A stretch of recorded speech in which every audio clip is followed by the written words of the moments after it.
चलिए। तो क्या देख रहे थे हम लोग? हाँ,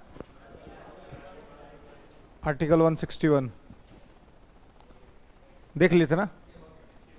हाँ, राज्यपाल की क्षमादान शक्ति हो गया था। चलिए, तो हम लोग गवर्नर देख रहे थे स्टेट गवर्नमेंट के अंतर्गत, जिसमें हम लोग आर्टिकल 153, 154, 155, 156, 157, 158, 159, 160 और 161 देख लिए थे। लास्ट एक देखना था इसमें आर्टिकल 162 कि आर्टिकल 162 क्या कहता है। तो लिखेंगे आर्टिकल 162 162 राज्यपाल की कार्यपालिका शक्ति का विस्तार 162 है।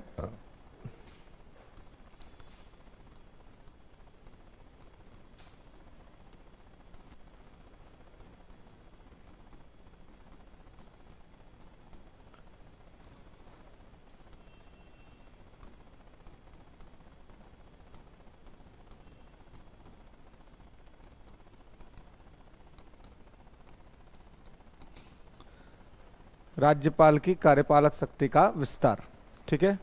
Extension of the executive power of the governor, ठीक है। गवर्नर के एग्जीक्यूटिव पावर के एक्सटेंशन के बारे में आर्टिकल 162 में मेंशन किया गया है, ठीक है। 162 में लिखा हुआ है कि राज्यपाल की जो कार्यपालिका शक्ति है, ये कार्यपालिका शक्ति का विस्तार किस प्रकार से होगा, कैसे होगा। तो इसमें कहने का जो तात्पर्य है, जो मतलब है, वो ये है कि चूंकि आर्टिकल 154 में आपने पढ़ा है कि राज्यपाल राज्य की कार्यपालिका का प्रमुख है ना, वो हेड होता है स्टेट एग्जीक्यूटिव सिस्टम का। तो इसी हिसाब से राज्य में यदि कोई भी एग्जीक्यूटिव एक्शन किया जाएगा, राज्य में कोई भी कार्यपालिका का कार्य किया जाएगा, तो वो राज्यपाल के नाम से होगा। राज्यपाल के विस्तार का मतलब है कि राज्य की सरकार किसी भी प्रकार का कोई भी आदेश अपनी मर्जी से केवल नहीं निकाल सकती है ना। और जब जो भी आदेश वो निकालेगी, कोई भी ऑर्डर ऑर्डिनेंस जारी करेगी, तो उस ऑर्डर ऑर्डिनेंस में गवर्नर का साइन होगा, गवर्नर का परमिशन होगा। गवर्नमेंट कोई भी काम करेगी तो किसके हिसाब से करेगी? गवर्नर के परमिशन से करेगी, गवर्नर के इच्छा के अनुरूप करेगी। गवर्नर जब उसका परमिशन देंगे तो उसके हिसाब से अपना करेगी, ठीक है। तो विस्तार का यहाँ मतलब यह है कि राज्य की सरकार किसी भी प्रकार का कोई भी कार्य करने जाती है, कोई भी कार्य करती है, तो उसमें राज्यपाल की सहमति भी होगी, राज्यपाल की उसमें मर्जी होगी। राज्यपाल के बिना सहमति के, राज्यपाल के बिना मर्जी के कोई राज्य की सरकार काम नहीं करेगी, ठीक है। तो राज्यपाल की सहमति जो है सो आवश्यक है। राज्यपाल का जो परमिशन है, राज्यपाल का जो पार्टिसिपेशन है, वो होना चाहिए। वो नहीं होगा तो यहाँ पे कार्य नहीं हो पाएगा, ठीक है।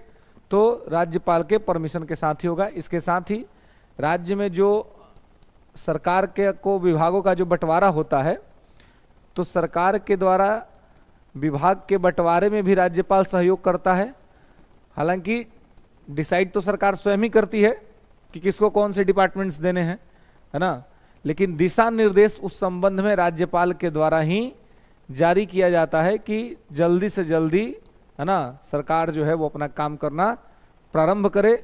इसलिए एक नोटिस जो है वो मुख्यमंत्री के यहाँ, इनके यहाँ से ही जाता है कि आप जल्द से जल्द विभागों का बंटवारा कीजिए और काम जो है सो शुरू कर दीजिए, ठीक है। जैसे अभी आप सेंटर में देखिए, आप हो रहा है, आज संसदीय दल के बैठक में एनडीए के संसदीय दल का बैठक हुआ, जिसमें प्राइम मिनिस्टर मोदी को संसदीय दल का नेता चुन लिया गया।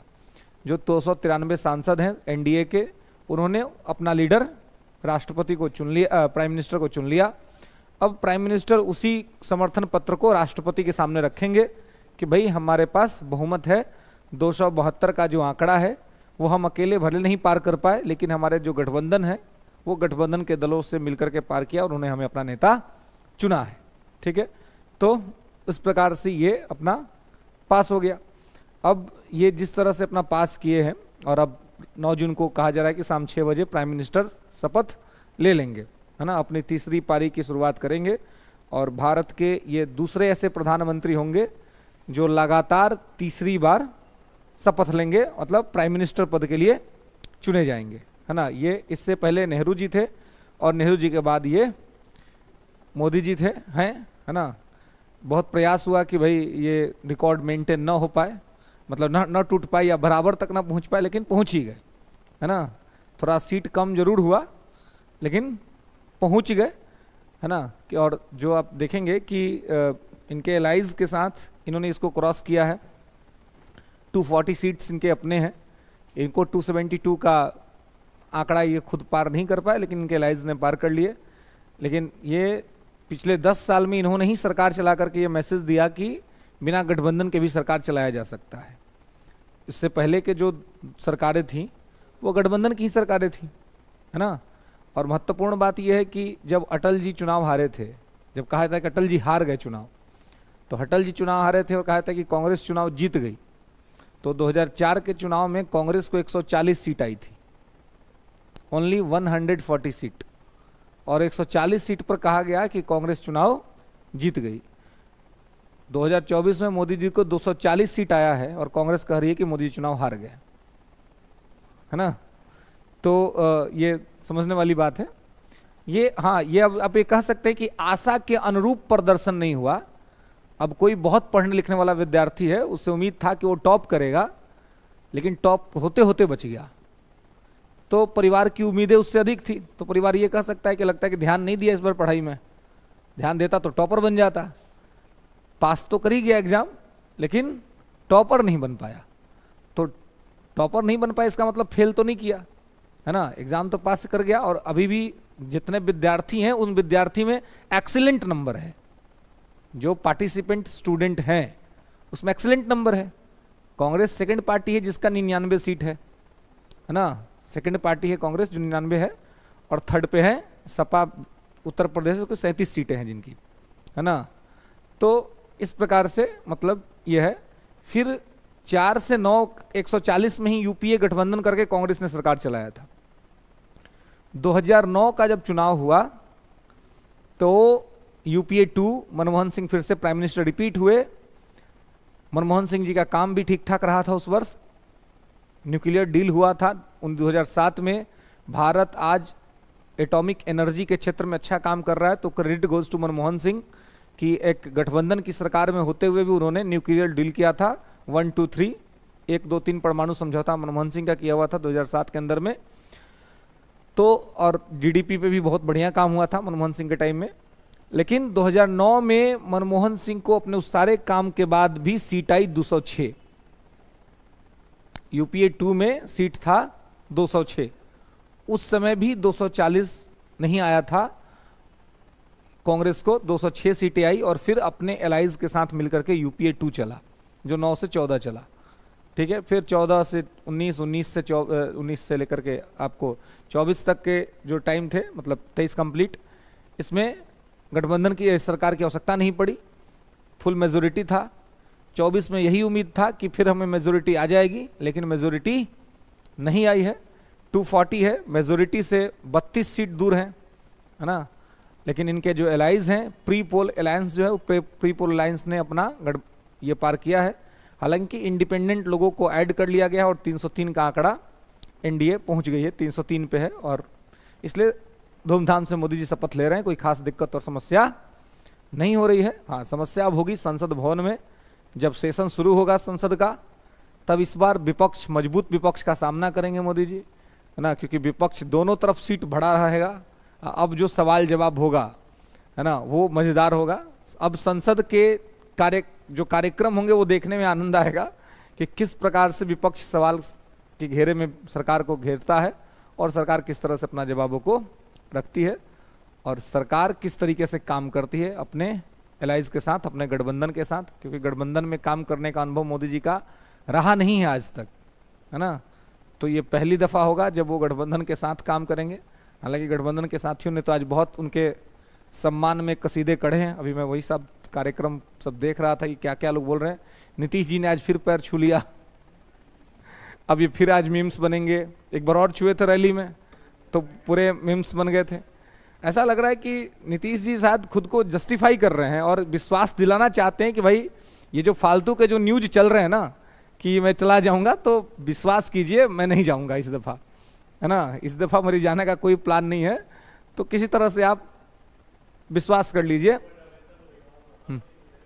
हाँ, आज भी बोले हैं, आज भी जब समर्थन कर रहे थे, समर्थन दे रहे थे, तो आज भी उन्होंने कहा कि मैं इधर ही रहूंगा, है ना। आज भी उन्होंने कहा कि मैं इधर ही रहूंगा, मुझे कहीं भी अब जाने की आवश्यकता नहीं है। आज के भी अपनी स्पीच में पार्लियामेंट के सेंट्रल हॉल में इन्होंने इसी बात को रिपीट किया कि मैं आज भी इधर ही रहूंगा, अब मैं इधर ही रहूंगा, उधर मैं नहीं जाऊंगा, है ना। साथ में जो अपोजिशन अलायंस है उस पर उन्होंने कमेंट भी किया, ये भी कहा कि गलती से लोग जीत गया है ना। हाँ, ऐसा काम कर रहे हैं कि अगला बार किसी को मौका ही ना मिले। तो अपने एलाइज पे भी बोला, तो जो एक प्रकार से जो अगेंस्ट एलाइज है, तो जो एक चल रहा था कि चल जाएंगे छोड़ देंगे, है ना, तो वो बोल करके चाह रहे हैं कि थोड़ा उसको कम किया जाए। हालांकि सब बात के बाद वो कब यू टर्न लेंगे कोई नहीं जानता है क्योंकि ये सब बातें तो पहले भी हुई ही है ना। तो फिर कब वो यू टर्न लेंगे कोई ये नहीं है। लेकिन हाँ, ठीक है, एक ठीक ठाक एक्सपीरियंस अभी देखने को मिलेगा कि किस तरह से सरकार चलती है और किस तरह से खींचतान के बीच सरकार को कंटिन्यू कराया जाता है। हाँ, पलटने तक आश्वासन देते रहते हैं। देखिए अब क्या है कि अब उनको समझ में आ रहा होगा कि पलटने से भी कोई खास फायदा होगा नहीं, सरकार को बहुत ज़्यादा नुकसान दे नहीं पाएंगे, क्योंकि जब इंडिपेंडेंट लोग आ जाएंगे साथ में, और तो आ ही गए हैं, 303 का आंकड़ा पहुंच गया है एनडीए, तो ऐसे में अगर ये जाते भी उधर तो सरकार नहीं बनेगा उधर, है ना। चंद्रबाबू नायडू भी चले जाते फिर भी सरकार नहीं बनेगा उधर। तो स्थिति अच्छी है कि इधर ही रहे और आराम से केंद्र में सरकार रहेगी, राज्य में सरकार रहेगी, तो आप आराम से अपना काम करवा पाएंगे, अपनी बात भी मनवा पाएंगे। और सरकार गठबंधन की है तो दबाव में रहेगी, तो सरकार बात मानेगी भी, है ना। हाँ, विभाग भी अच्छा मिलने का चांसेस है, बिल्कुल, है ना। डिपार्टमेंट भी, हालांकि मोदी जी ने भी अपने भाषण में स्पष्ट किया कि जो न्यूज में चल रहा है कि इसको ये डिपार्टमेंट, इसको ऐसा कुछ भी नहीं हो रहा है ना, ये न्यूज वाले और अभी तो यूट्यूब वाला और सब दिमाग खराब कर ले, ये सब ऐसा ऐसा थंबनेल लगाता है ना। इसने ये डिमांड किया, इसने ये डिमांड किया, जबकि जो स्पेसिफाइड जो लीडर्स उन्होंने अभी तक कुछ डिमांड किया नहीं है ना। वही वो बोल रहे थे कि अभी तक कुछ ऐसा बात हुआ नहीं है ना, और जब होगा तो वो सबके सामने होगा। इसलिए उन्होंने ये भी कहा कि किसी के पास कोई फोन चल जाए तो इन्हें कि तैयार होकर शपथ लेने के लिए आ जाना है ना। पहले सूचना को परख लेना है कि सही आदमी ने फोन किया है कि नहीं, तो मीडिया में हल्ला कर दे कि मंत्री पद का शपथ ले रहे हैं, तैयार होकर चल गए, पर मोदी जी शपथ के लिए बोले नहीं किए। क्योंकि इतना पढ़ा आपने कि जब बहुमत का समर्थन पत्र देंगे राष्ट्रपति को, तो प्रधानमंत्री अपना नाम देते हैं और उस नाम के साथ कुछ मंत्रियों का नाम भी देते हैं कि तो राष्ट्रपति देखता है कि बहुमत किसके साथ है, तो बहुमत प्रधानमंत्री के साथ है, तो प्रधानमंत्री के ही कहने पे अन्य मंत्रियों का भी शपथ होता है। शपथ हो जाने के बाद विभाग का बंटवारा होता है। जब शपथ हो जाएगा उसके बाद फिर लोग बैठेंगे और तब फिर डिसाइड होगा कि किसको कौन सा विभाग दिया जा रहा है, कौन किस विभाग के अंदर में जाएगा। तो उस तरह की स्थिति यहाँ पे रहेगी।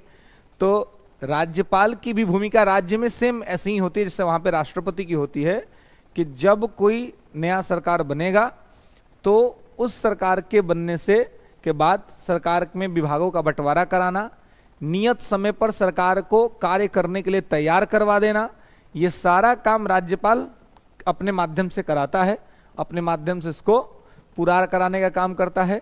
तो सरकार के विभागों के बंटवारों में मदद करता है, साथ ही सरकार के द्वारा किसी भी प्रकार का कोई दिशा निर्देश यदि निकाला जाता है, दिया जाता है, तो उसमें राज्यपाल की सहमति होती है। राज्यपाल के सहमति के बाद ही किया जाता है, राज्यपाल के बिना सहमति के नहीं किया जा सकता है। क्लियर है? तो इसमें कुछ खास बातें हैं नहीं, बस इतने आपको ध्यान रखना है कि राज्य के द्वारा यदि कोई, राज्य सरकार के द्वारा यदि कोई भी किसी प्रकार का आदेश या ऑर्डर निकाला जाएगा तो उसको क्या कहेंगे, तो उसको इसी कैटेगरी के अंदर में रखा जाएगा कि राज्यपाल के कार्यपालिका शक्ति के विस्तार के अंतर्गत आता है। कोई भी नया पुराना काम का आदेश राज्य की सरकार देगी तो राज्यपाल की सहमति उसमें होगी, राज्यपाल के बिना सहमति के नहीं होगा, मतलब कि राज्यपाल का उसमें एक सिंबॉलिक तौर पे ही, प्रतीकात्मक तौर पे ही एक सहमति रहेगी। तो राज्यपाल की सहमति के बाद ही वो चीज़ जो है सो आगे बढ़ता है। तो बेसिकली इसमें और कुछ खास बात है नहीं। अब एक हेडिंग बनाएंगे, राज्यपाल के शक्तियां एवं कर्तव्य। राज्यपाल की शक्तियां एवं कर्तव्य।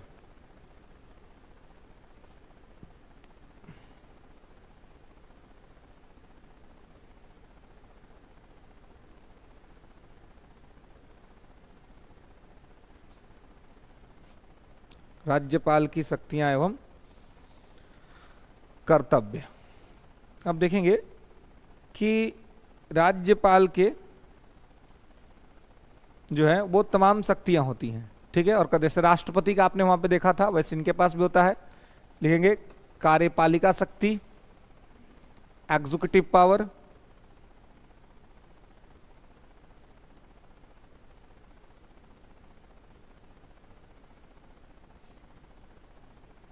एग्जीक्यूटिव पावर, विधायी शक्ति, लेजिस्लेटिव पावर,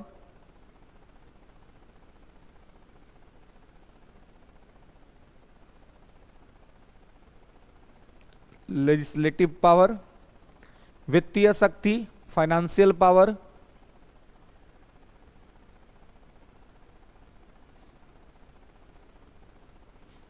वित्तीय शक्ति, फाइनेंशियल पावर,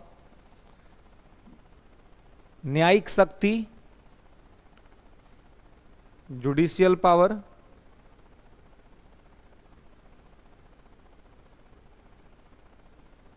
न्यायिक शक्ति, जुडिशियल पावर,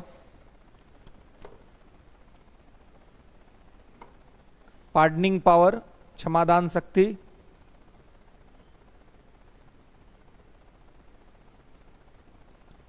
पार्डनिंग पावर।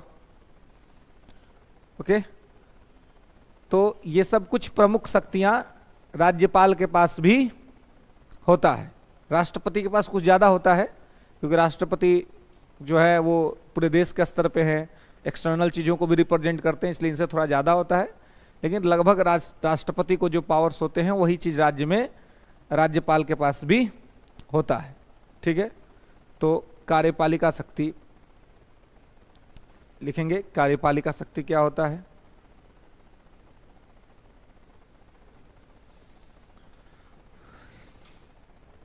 कार्यपालिका शक्ति लेंगे कि राज्यपाल के द्वारा राज्य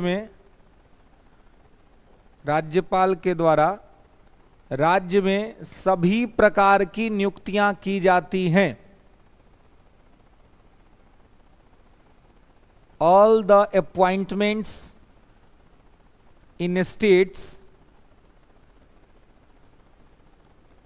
all the appointments in states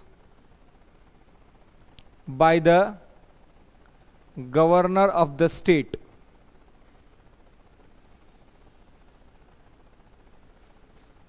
by the governor of the state, ठीक है। तो राज्य के राज्यपाल के द्वारा जो है सभी नियुक्तियां की जाती हैं, और राज्य के स्तर पे जितनी भी नियुक्तियां होंगी वो सारी नियुक्तियां राज्यपाल के द्वारा ही किया जाएगा, ठीक है। जिसमें आप मुख्यमंत्री की नियुक्ति देखते हैं, मंत्री परिषद की नियुक्ति लिख लेंगे, जैसे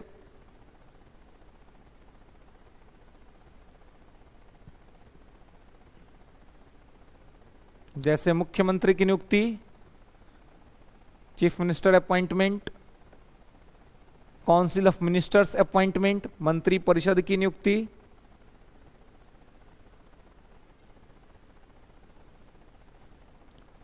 मंत्री परिषद की नियुक्ति, राज्य के महाधिवक्ता की नियुक्ति, appointment of state advocate general,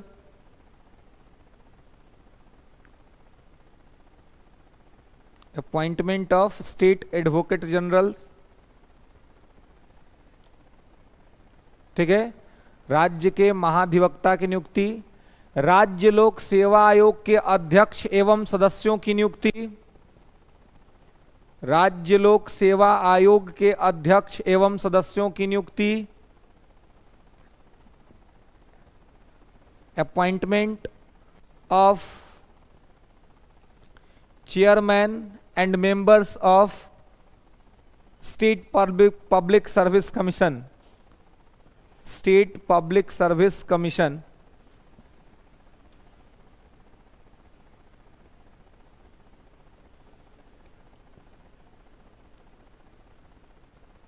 state public service commission.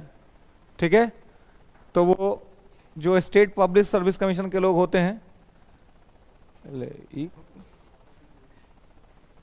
नहीं यहाँ से जो जो बना था ना, कोई एगो मक्खी है, ठीक है, वो रोज पहुंच जाती है और रोज उससे हमको सुबहवा में भेंट होता है, शाम में आज पहली बार भेंट हुआ है उससे, वही सब गबड़ाती है काम, है ना।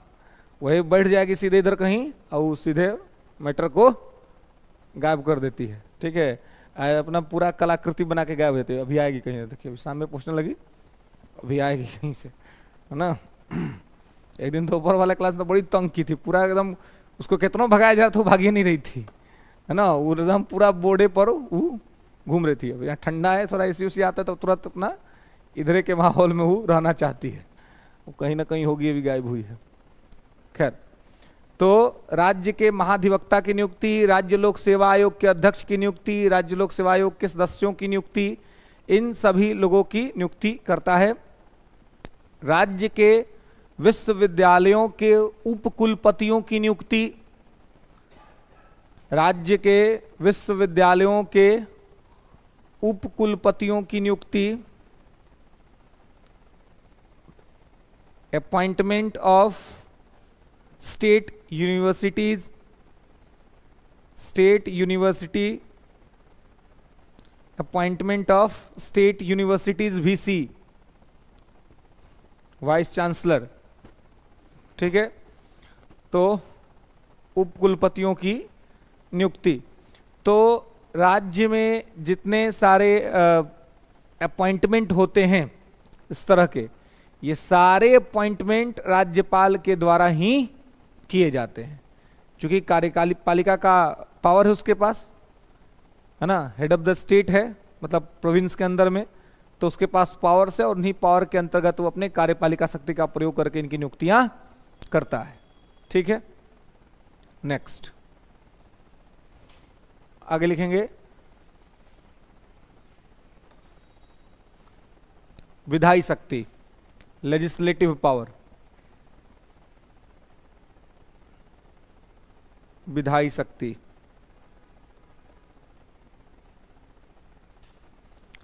तो विधायी शक्तियों के अंतर्गत आप देखेंगे कि विधायी शक्ति में, लेजिस्लेटिव पावर में, विधानमंडल के सत्र का आह्वान करता है ना।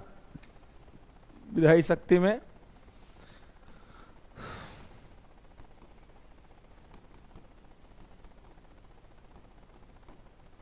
विधानमंडल के सत्र को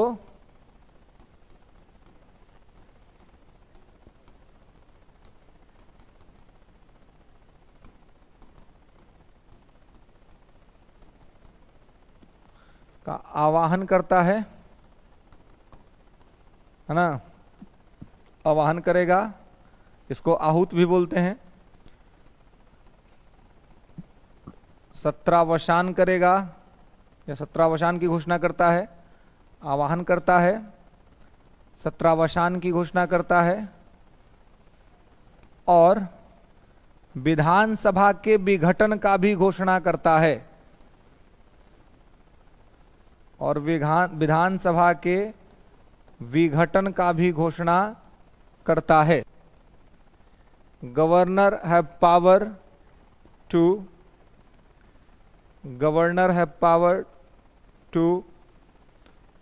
call the state legislature assembly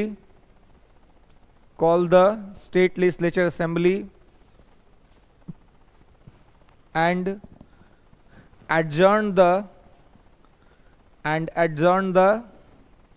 session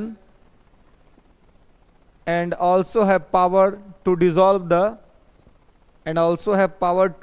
the state legislature assembly,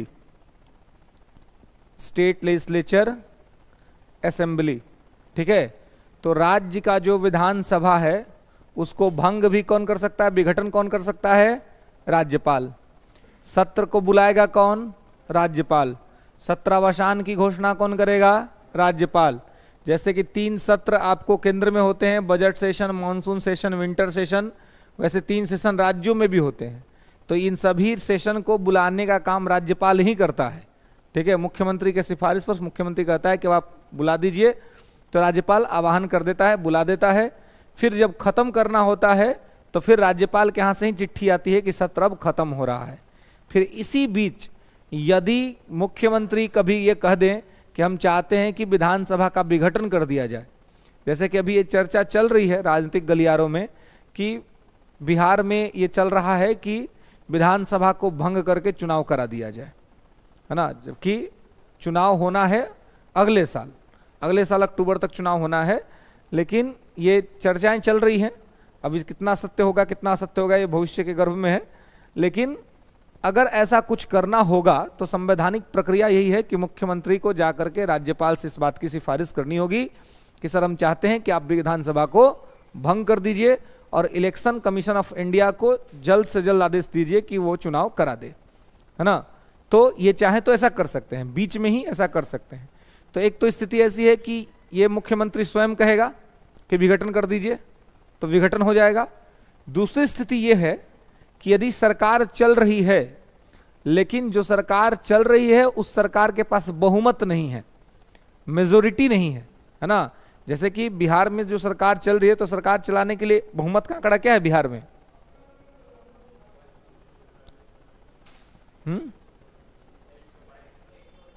122 plus, है ना, गुड, 122 प्लस, ठीक है। 122 प्लस का आंकड़ा जो पार करेगा वो बिहार में मुख्यमंत्री बन जाएगा। मतलब जिसकी पार्टी पार कर जाए और वो कहे कि भाई हमारे ये नेता। अब देखिए नीतीश जी इतना दिन से जो मुख्यमंत्री हैं, एक भी बार 122 प्लस अकेले नहीं किए हैं। तो ये लगभग 20 साल से कंटिन्यूअसली बिहार के मुख्यमंत्री पद पे हैं, गठबंधन के तहत ही हैं। तो अगर ये 20 साल खींच सकते तो मोदी जी 5 साल नहीं खींचेंगे, 5 साल खींच नहीं देंगे, है ना। अब थोड़ा सा है उनकी पर्सनालिटी है कि वो थोड़ा सुनते उनते नहीं है लोगों का, मतलब थोड़ा कम सुनते हैं। तोड़ ताड़ देगा लोग तो हो ही जाएगा, है ना। तोड़ देगा धर के किसी को तो दिक्कत हो जाएगा। लेकिन ये सब तोड़ ताड़ नहीं करना चाहिए। लोकतंत्र में ये सब जो जिसे जीत के आया वैसे ही रहे। ये तोड़े तार का नतीजा है कि महाराष्ट्र में मैटर गड़बड़ाया है ना। ये तोड़ ताड़ दिए, बताइए शिवसेना वाला सबको आपस में लड़ा था, है ना। तो वो भी लड़ने का कारण था, प्री पोल अलायंस हुआ था। प्री पोल अलायंस में महाराष्ट्र विधानसभा में बीजेपी और शिवसेना को बहुमत आया था। अब पहला 5 साल बीजेपी चलाई थी, है ना। देवेंद्र फडणवीस मुख्यमंत्री थे, लेकिन दोबारा सब जीता तो शिवसेना कहने लगा कि हमको मुख्यमंत्री बनाइए। अब इसी बात वो लोग का टूट गया, तो शिवसेना जाके गठबंधन कर लिया उधर। तो उधर कर लिया तो फिर अभी लोग भी अपना मैटर कर दिया कि ठीक है तो हम धर के तोड़ देते हैं, है ना। वो तोड़ के एकनाथ शिंदे को अलग कर दिया। तो ये सब तोड़ जोड़ का चलता है, लेकिन तोड़ जोड़ से कहीं ना कहीं जनता का जो मत है उसी का उल्लंघन होता है। जनता जो, क्योंकि अब वहाँ तो अलायंस को बहुमत मिला था ना, तो किसी को कुछ भी करना है तो प्री पोल अलायंस कर ले। प्री पोल अलायंस से होगा क्या कि जनता को मर्जी होगी तो आपको मौका देगी, नहीं तो नहीं देगी। लेकिन चुनाव के बाद लोग जो है सो अलायंस जो करते हैं, ये जनता के जनमत के खिलाफ होता है, लोकतंत्र के खिलाफ है पोस्ट पोल अलायंस। क्योंकि आपको जनता ने विपक्ष में बैठने को कहा और आप चोरी से किसी को छीन करके, किसी को तोड़ करके आप सत्ता में जाने के लिए अगर प्रयास कर रहे हैं, इसका मतलब कि जनमत का उल्लंघन कर रहे हैं। तो लोकतंत्र का पाठ पढ़ाने वाले, संविधान का पाठ पढ़ाने वाले अगर ये काम का समर्थन करे या इस काम का उम्मीद करे कि ऐसा होगा, तो ये सब बात ठीक नहीं है। नहीं सत्ता पक्ष के लिए ठीक है, नहीं विपक्ष के लिए। किसी को भी पोस्ट पोल अलायंस पर थोड़ा कम ये करना चाहिए, क्योंकि पोस्ट पोल अलायंस लोकतंत्र के साख को ही कमजोर करता है, मजबूत तो करता नहीं है। तो राज्यपाल विघटन कर देगा विधानसभा का। एक तो तब जब मुख्यमंत्री इसकी सिफारिश करेंगे कि खत्म कर दीजिए, तो खत्म कर देगा। और दूसरी स्थिति ये होगी कि राज्यपाल स्वयं कर देगा, जब राज्यपाल देखेगा कि सरकार चल तो रही है लेकिन सरकार चलाने वाला नंबर किसी के पास नहीं है, तो जो चला रहे होंगे उनको राज्यपाल कहेगा कि काम करिए, आप विश्वास मत लेके आइए, कॉन्फिडेंशियल मोशन ले आइए। अगर कॉन्फिडेंशियल मोशन पास हो गया तो ठीक है, अगर विश्वास मत आपके पास नहीं है, अगर आप विश्वास मत हासिल नहीं कर पा रहे हैं, तो ऐसी स्थिति में सरकार आपकी भंग हो जाएगी, गिरा दी जाएगी। ठीक है, तो राज्यपाल विधानमंडल के सत्र का आवाहन करता है, सत्रावसान करता है और विधानसभा का विघटन करता है। ध्यान रखेंगे, क्योंकि विधान परिषद जिस राज्य में वो विघटित नहीं होगी, केवल विधानसभा का विघटन करता है, इसको वो डिसॉल्व कर देगा। तो ये राज्यपाल के माध्यम से होता है। लेकिन इसी बीच ये जब आवाहन होता है और सत्रावसान होने के बीच में बहुत बार स्थगन होता है ना, बहुत बार स्थगन होता है, अस्थायी तौर पे काम को रोक दिया जाता है। तो विधानसभा बहुत बार स्थगित भी रहता है, तो स्थगन का जो काम है वो कौन करता है? तो स्थगन का काम अध्यक्ष करेगा। बिल्कुल, विधानसभा में अध्यक्ष करेगा और विधान परिषद में सभापति करेगा। तो स्थगन राज्यपाल नहीं करता है, राज्यपाल आवाहन करता है, सत्रावसान करता है और विघटन करता है। क्लियर है? कोई दिक्कत है ना? तो यहां पे इसको ध्यान रखना है। ठीक है, चलिए आगे लिखेंगे कि कोई भी विधेयक, कोई भी विधेयक राज्यपाल के सहमति के बिना कानून नहीं बन सकता है।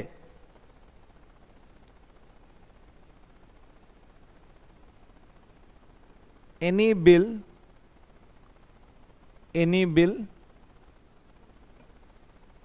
became an act after the permission of governor, after the permission of governor. कोई भी जो बिल है ना, यानी विधेयक, तो बिल एक्ट तभी बनेगा, बिल कानून तभी बनेगा जब गवर्नर महोदय उस पर अपना साइन करेंगे। अगर वो साइन नहीं करेंगे तो बिल जो है वो एक्ट नहीं बन सकेगा, विधेयक कानून नहीं बन सकेगा। ठीक है, नेक्स्ट, राज्यपाल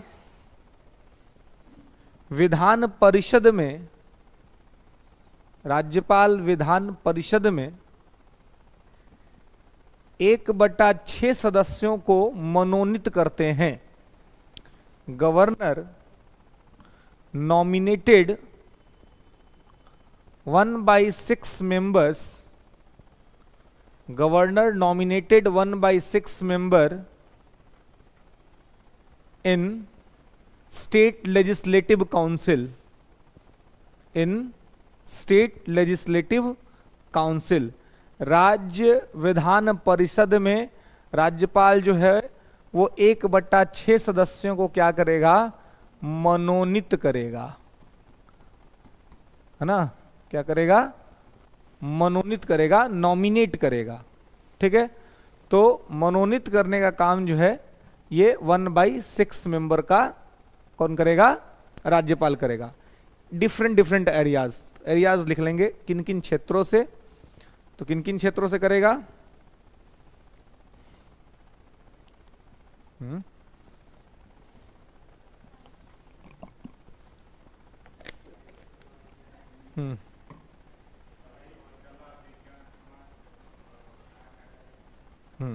गुड गुड। साहित्य, कला, विज्ञान, साहित्य, कला, विज्ञान, साहित्य, कला, विज्ञान, समाज सेवा और सहकारिता। Literature, art, science, social service and cooperatives. ठीक है, तो साहित्य से करेगा, कला से करेगा, विज्ञान से करेगा, समाज सेवा से करेगा, सहकारिता से करेगा। तो ये कहाँ करेगा? विधान परिषद में। तो विधान परिषद जो है ये तो सभी राज्यों में है नहीं। वर्तमान में कितने में है? 6 राज्यों में है। कौन कौन से?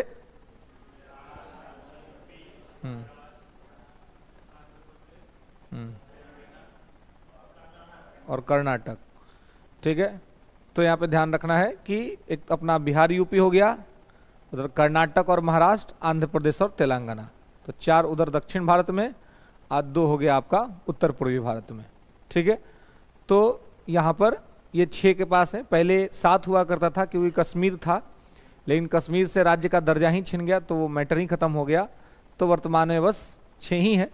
तो जहाँ पर है वहीं पर। तो 1/6, तो 1/6 मतलब कि विधान परिषद के टोटल स्ट्रेंथ का 1/6। तो विधान परिषद का स्ट्रेंथ क्या होता है?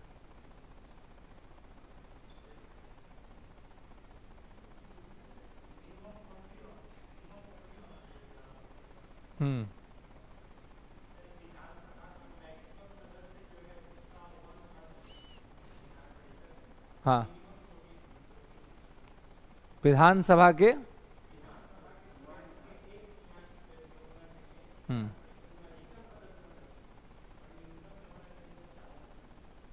गुड।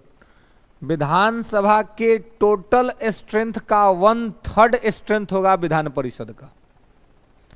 मतलब किसी राज्य का Vidhan Parishad, state legislative council का जो साइज होगा, जो शेप होगा, वो डिपेंड करेगा उस स्टेट के स्टेट लेजिस्लेचर असेंबली के शेप पर। कि राज्य की विधानसभा यदि बड़ी है तो विधान परिषद भी बड़ी होगी क्योंकि उसी का 1/3 होगा। अगर विधानसभा छोटी है तो विधानसभा और छोटी हो जाएगी क्योंकि उसी का 1/3 होगा, है ना। तो किसी राज्य की विधान परिषद का आकार कैसा होगा ये उस राज्य के विधानसभा के आकार पर निर्भर करता है।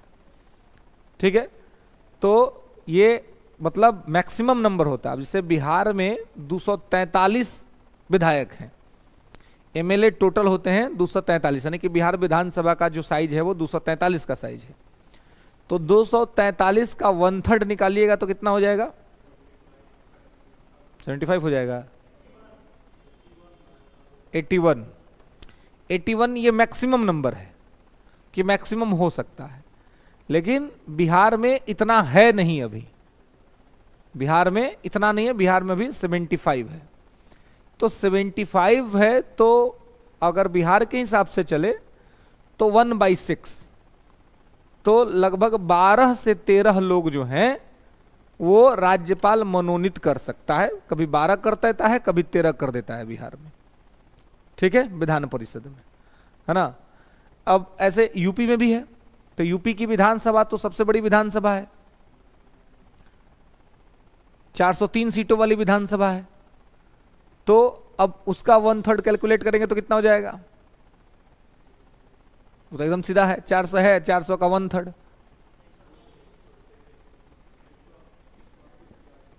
हाँ, लेकिन अभी सीट कितना है वहां पे? 100 है, अभी है वहां पर 100। ठीक है, मतलब 110 से वहां पे होते हैं, है ना। आज योगी जी भी गए थे, सभी राज्य के मुख्यमंत्री गए थे, मतलब एनडीए शासित राज्य जो हैं या बीजेपी से वो गए थे। उनको भी डर था कहीं मोदी डांट न दे। बहुत खराब नंबर आया है ना, यूपी का नंबर बहुत खराब नंबर है। यूपी ही था जो अकेले पास करा देता था, है ना। सबसे पहले वाले में तो एकदम 70 सीटें आ गए, 71 सीट लेके आ गए, बाद में 62 सीट लेके आए, अब 62 से सीधे 33 पे आ गए। तो बड़ा गड़बड़ परफॉर्मेंस हुआ है। तो उनको डर था कि कहीं मोदी जी का डांट न सुनना पड़े, बेचारे का मुंह बनल था 4 दिन से रिजल्ट के बाद से, कॉन्फिडेंस में नहीं थे योगी जी। लेकिन आज मोदी जी ने पीठ थपथपाया है ना, गुलदस्ता लिया और बढ़िया से पीठ थपथपाया कि टेंशन लेने का बात नहीं है। ये होता है लीडरशिप क्वालिटी, कि आपको अपने से जो लोग आपके साथ काम कर रहे हैं उनसे आप सहयोग कैसे लीजिएगा, है ना। तो जब लीडर का मतलब नहीं होता है खाली अपने जो नीचे के काम करने वाले लोग हैं उनको डांटा जाए, उनको डपटा जाए, उनसे ये किया जाए। कभी कभी उनको सपोर्ट भी करना पड़ता है कि चलो कोई बात नहीं, अगर गलती हो गई तो हो गई, कोई बात नहीं। ये तो सबको देखने का विषय है ना, ये सब लोग बैठे और बैठ के विचार करें कि आखिर क्या हुआ, क्या क्या गलतियां हुई और किन गलतियों का नतीजा रहा कि आप इतने नीचे आ गए। लेकिन धन्यवाद करना होगा इस देश की जनता का कि जनता ने आपको सत्ता भी दी लेकिन सत्ता का मद भी खत्म कर दिया, है ना। देश ने सत्ता आप ही को दिया लेकिन सत्ता का जो मद था उस मद को खत्म कर दिया कि मद में मत रहिए। ये जरूरी भी था क्योंकि जब आदमी मद में आ जाता है तो मद आदमी को अंधा कर देता है। तो देश ने यह भी नहीं कहा कि आपको हम गद्दी से उतार देंगे, 240 तो देश ने दिया आपको। देश इतना भी नाराज नहीं था कि आपको एकदम से उखाड़ फेंकना चाह रहा था, 40 सीट पे ला दिया, 44 पे ला दिया। 240 दिया लेकिन बहुमत नहीं दिया, क्योंकि देश ने कहा कि भाई कंट्रोल, थोड़ा नियंत्रण लगाइए, अपनी पॉलिसीज को रिव्यू करिए, थोड़ा नियंत्रण रखिए और नियंत्रण करके फिर चलिए। ये इंडियन डेमोक्रेसी का ब्यूटी है और एक प्रकार से कह सकते हैं कि यह जो रिजल्ट है परिपक्व जनता का रिजल्ट है, जो एक ठीक ठाक समझदार जनता का रिजल्ट है कि विपक्ष भी मजबूत खड़ा कर दिया, सत्ता पक्ष में उन्हीं को रखा, लेकिन उनको कहा कि भाई अब आपको कोई भी निर्णय लेना है तो थोड़ा आपसी सूझबूझ सबसे बातचीत करके तब लेना है, नहीं कि अपने मर्जी से आप कुछ भी ले लीजिए या कुछ भी कर दीजिए, वो चीज़ जो है सो नहीं चलेगा, है ना। खैर, तो यहाँ पर देखिए राष्ट्रपति जो नियुक्त करते हैं, मनोनीत करते हैं, वो केवल 4 ही क्षेत्र से करते हैं। राष्ट्रपति सहकारिता से नहीं करते हैं लेकिन राज्यपाल सहकारिता से भी करता है, ठीक है। तो यहाँ पे इसको ध्यान रखना है। पहले एंग्लो इंडियन विधानसभा में नॉमिनेट होते थे लेकिन अब तो उसका परंपरा ही खत्म हो गया, अब ऐसा कुछ भी जो है सो नहीं होता है, ठीक है। तो यहाँ पे इस तरह की स्थिति बनती है। लाइन और लिख लेंगे कि धन विधेयक राज्यपाल के पूर्वानुमति से विधानसभा में पेश किया जाता है। धन विधेयक राज्यपाल के पूर्वानुमति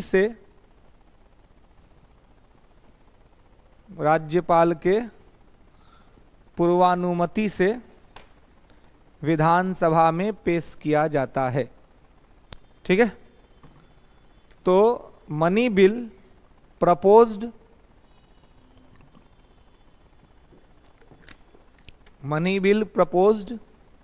इन state legislature assembly after the pre permission of the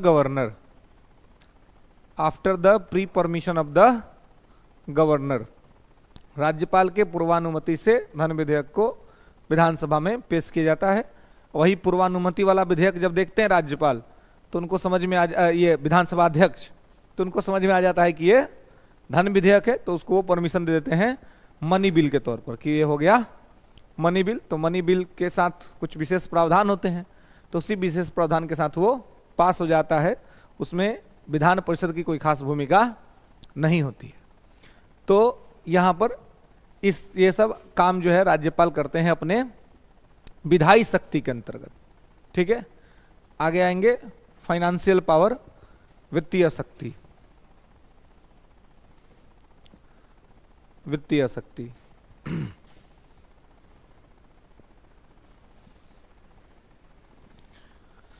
कि राज्यपाल के द्वारा प्रत्येक 5 वर्ष पर राज्यपाल के द्वारा प्रत्येक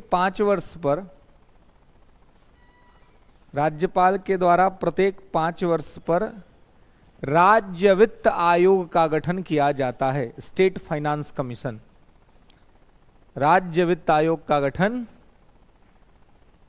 किया जाता है ना। राज्य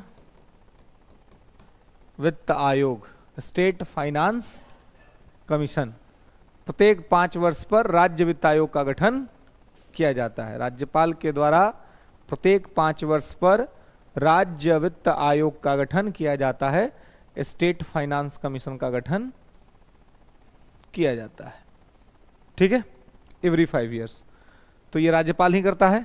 ठीक है, आगे लिखेंगे कि राज्यपाल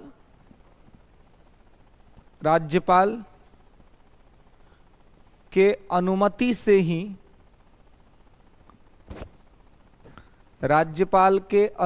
से ही अनुदान की मांगे रखी जाती हैं। अनुदान की मांगे रखी जाती हैं।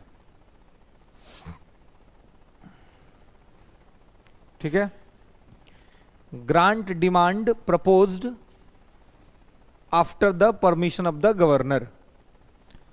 ठीक है,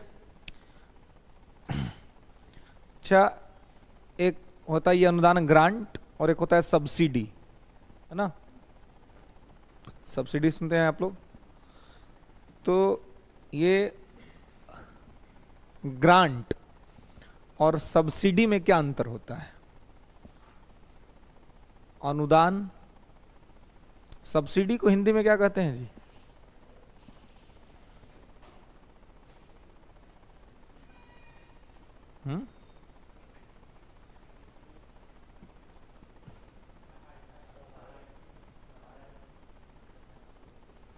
जी, सहायकी, सही है, सहायकी। सब्सिडी को हिंदी में कहते हैं सहायकी, है ना। से हिस्ट्री में पढ़े होंगे आप, मॉडर्न हिस्ट्री में। सब्सिडियरी अलायंस कौन लेके आया था? वेलेस्ली, है ना। तो क्या था हिंदी में कहते हैं उसको? सहायक संधि, है ना। सब्सिडियरी अलायंस वेलेस्ली लेके आया था। किससे हुआ था पहली बार?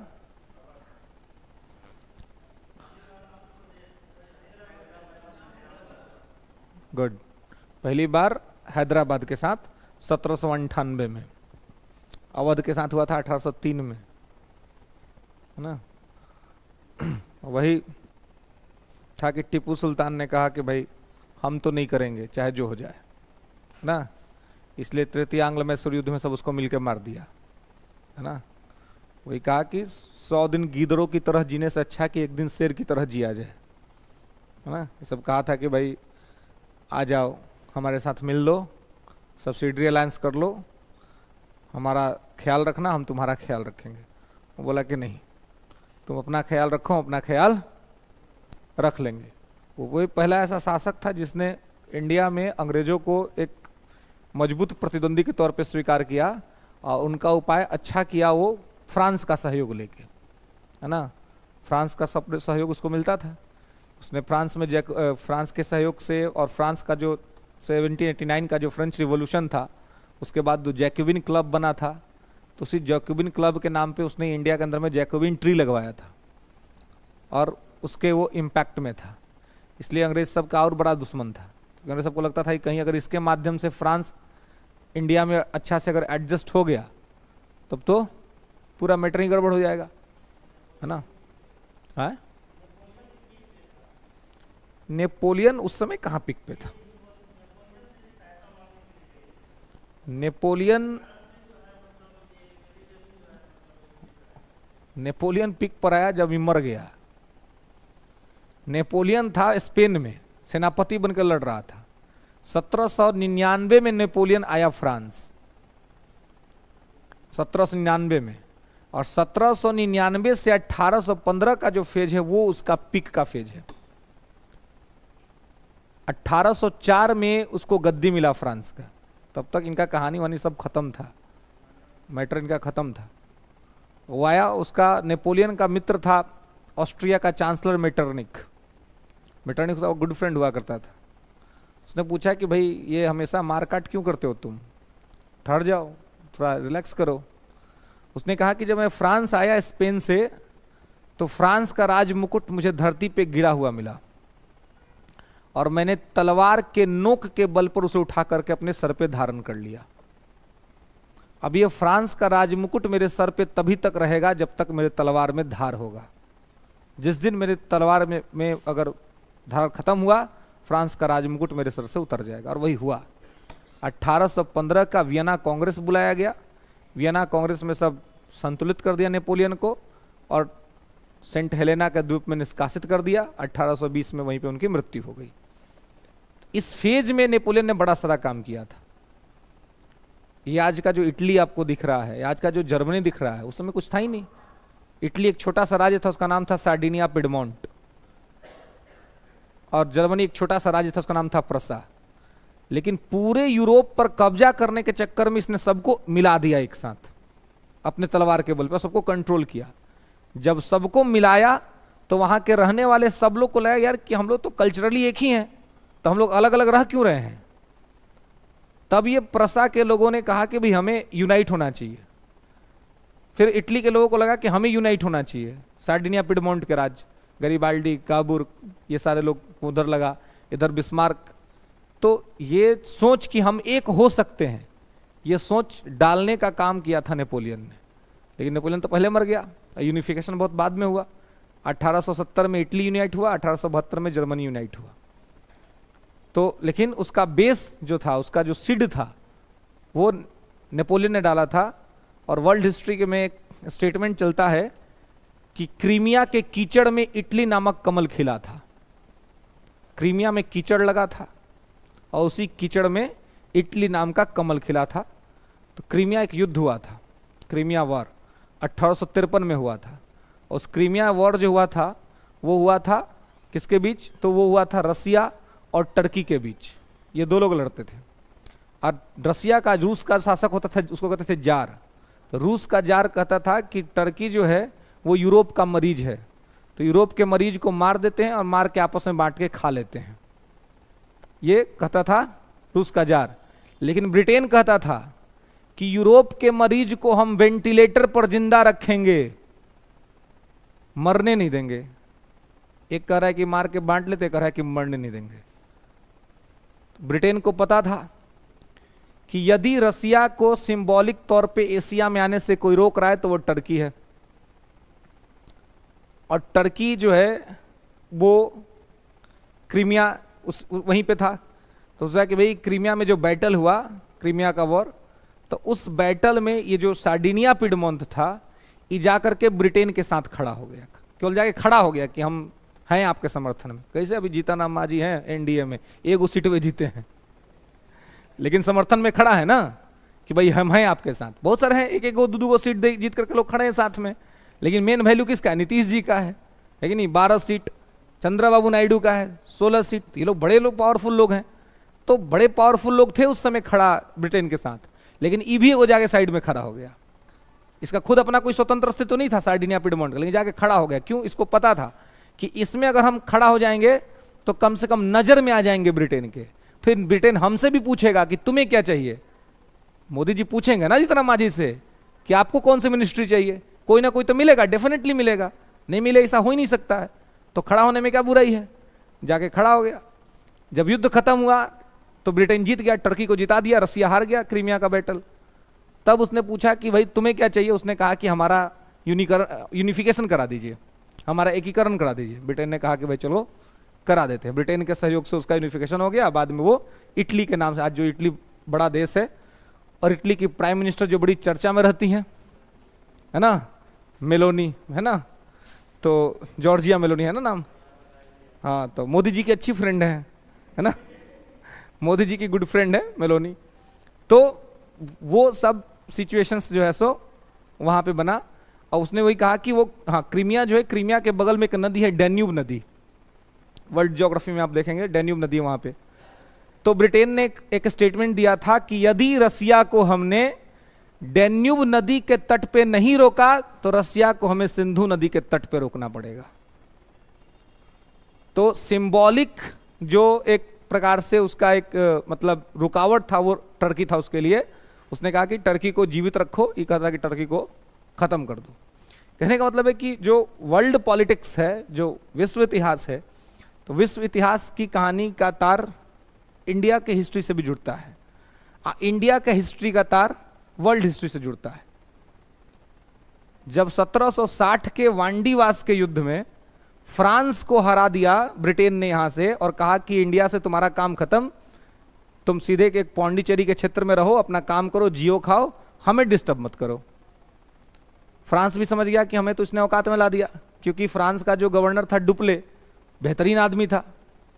अगर वो रह जाता, डुप्ले अगर रह जाता तो भी इतिहास कुछ और होता, लेकिन डुप्ले को सब बुला लिया। फ्रांस में अपने सब गड़बड़ी चल बुला लिया, डुप्ले चल गया, तो इधर क्लाइव आगे निकल गया। लेकिन जब यहां भी हुआ तो फ्रांसीसियों ने कहा कि कोई बात नहीं, तुमने हमसे भारत छीना है, हम तुमसे तुम्हारा अमेरिका छीन लेंगे। और 4 जुलाई 1776 को जो अमेरिका स्वतंत्र हुआ, अमेरिका की स्वतंत्रता में 90% हाथ फ्रांस का था। ऐसे ही अमेरिका स्वतंत्र नहीं हुआ था वाशिंगटन के नेतृत्व में, केवल फ्रांस ने सपोर्ट किया था। तो इसे कहते हैं कि खेलेंगे नहीं तो कम से कम खेल बिगाड़ जरूर देंगे। तू हमारा इंडिया में नहीं टिकने दिया, हम तो अमेरिका में नहीं टिकने देंगे। अमेरिका से बाहर कर दिया ब्रिटेन को, और इसी वजह से इंडिया का मोर एंड मोर एक्सप्लॉइटेशन हुआ। अगर अमेरिका आजाद नहीं हुआ होता तो इंडिया का एक्सप्लॉइटेशन का जो स्पीड था वो कम रहता, क्योंकि जो जो चीज ब्रिटेन अमेरिका से ले लेता था, अब वो चीज भी इंडिया से। इसको ऐसे समझिए कि घर में 2 लोग कमाने वाले हैं और दोनों के पैसा से परिवार चल रहा है। एक आदमी की नौकरी अचानक से छूट जाती है, तब पूरा परिवार का फोर्स कौन उठाएगा? जिसके पास जॉब है।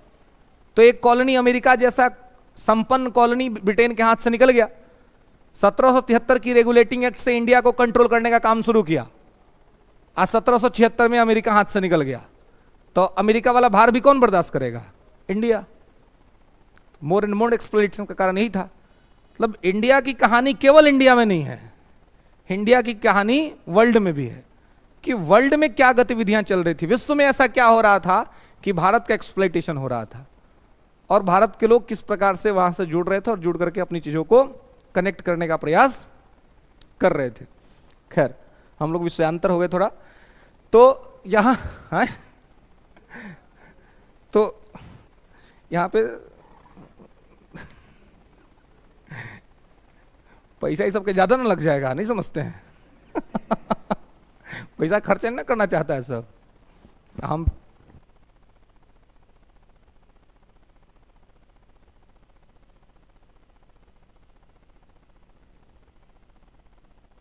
क्या कहते हैं कि आप घर में फ्री बैठ जाइए, कोई दिक्कत नहीं है, घर में बैठ के अपना पढ़िए।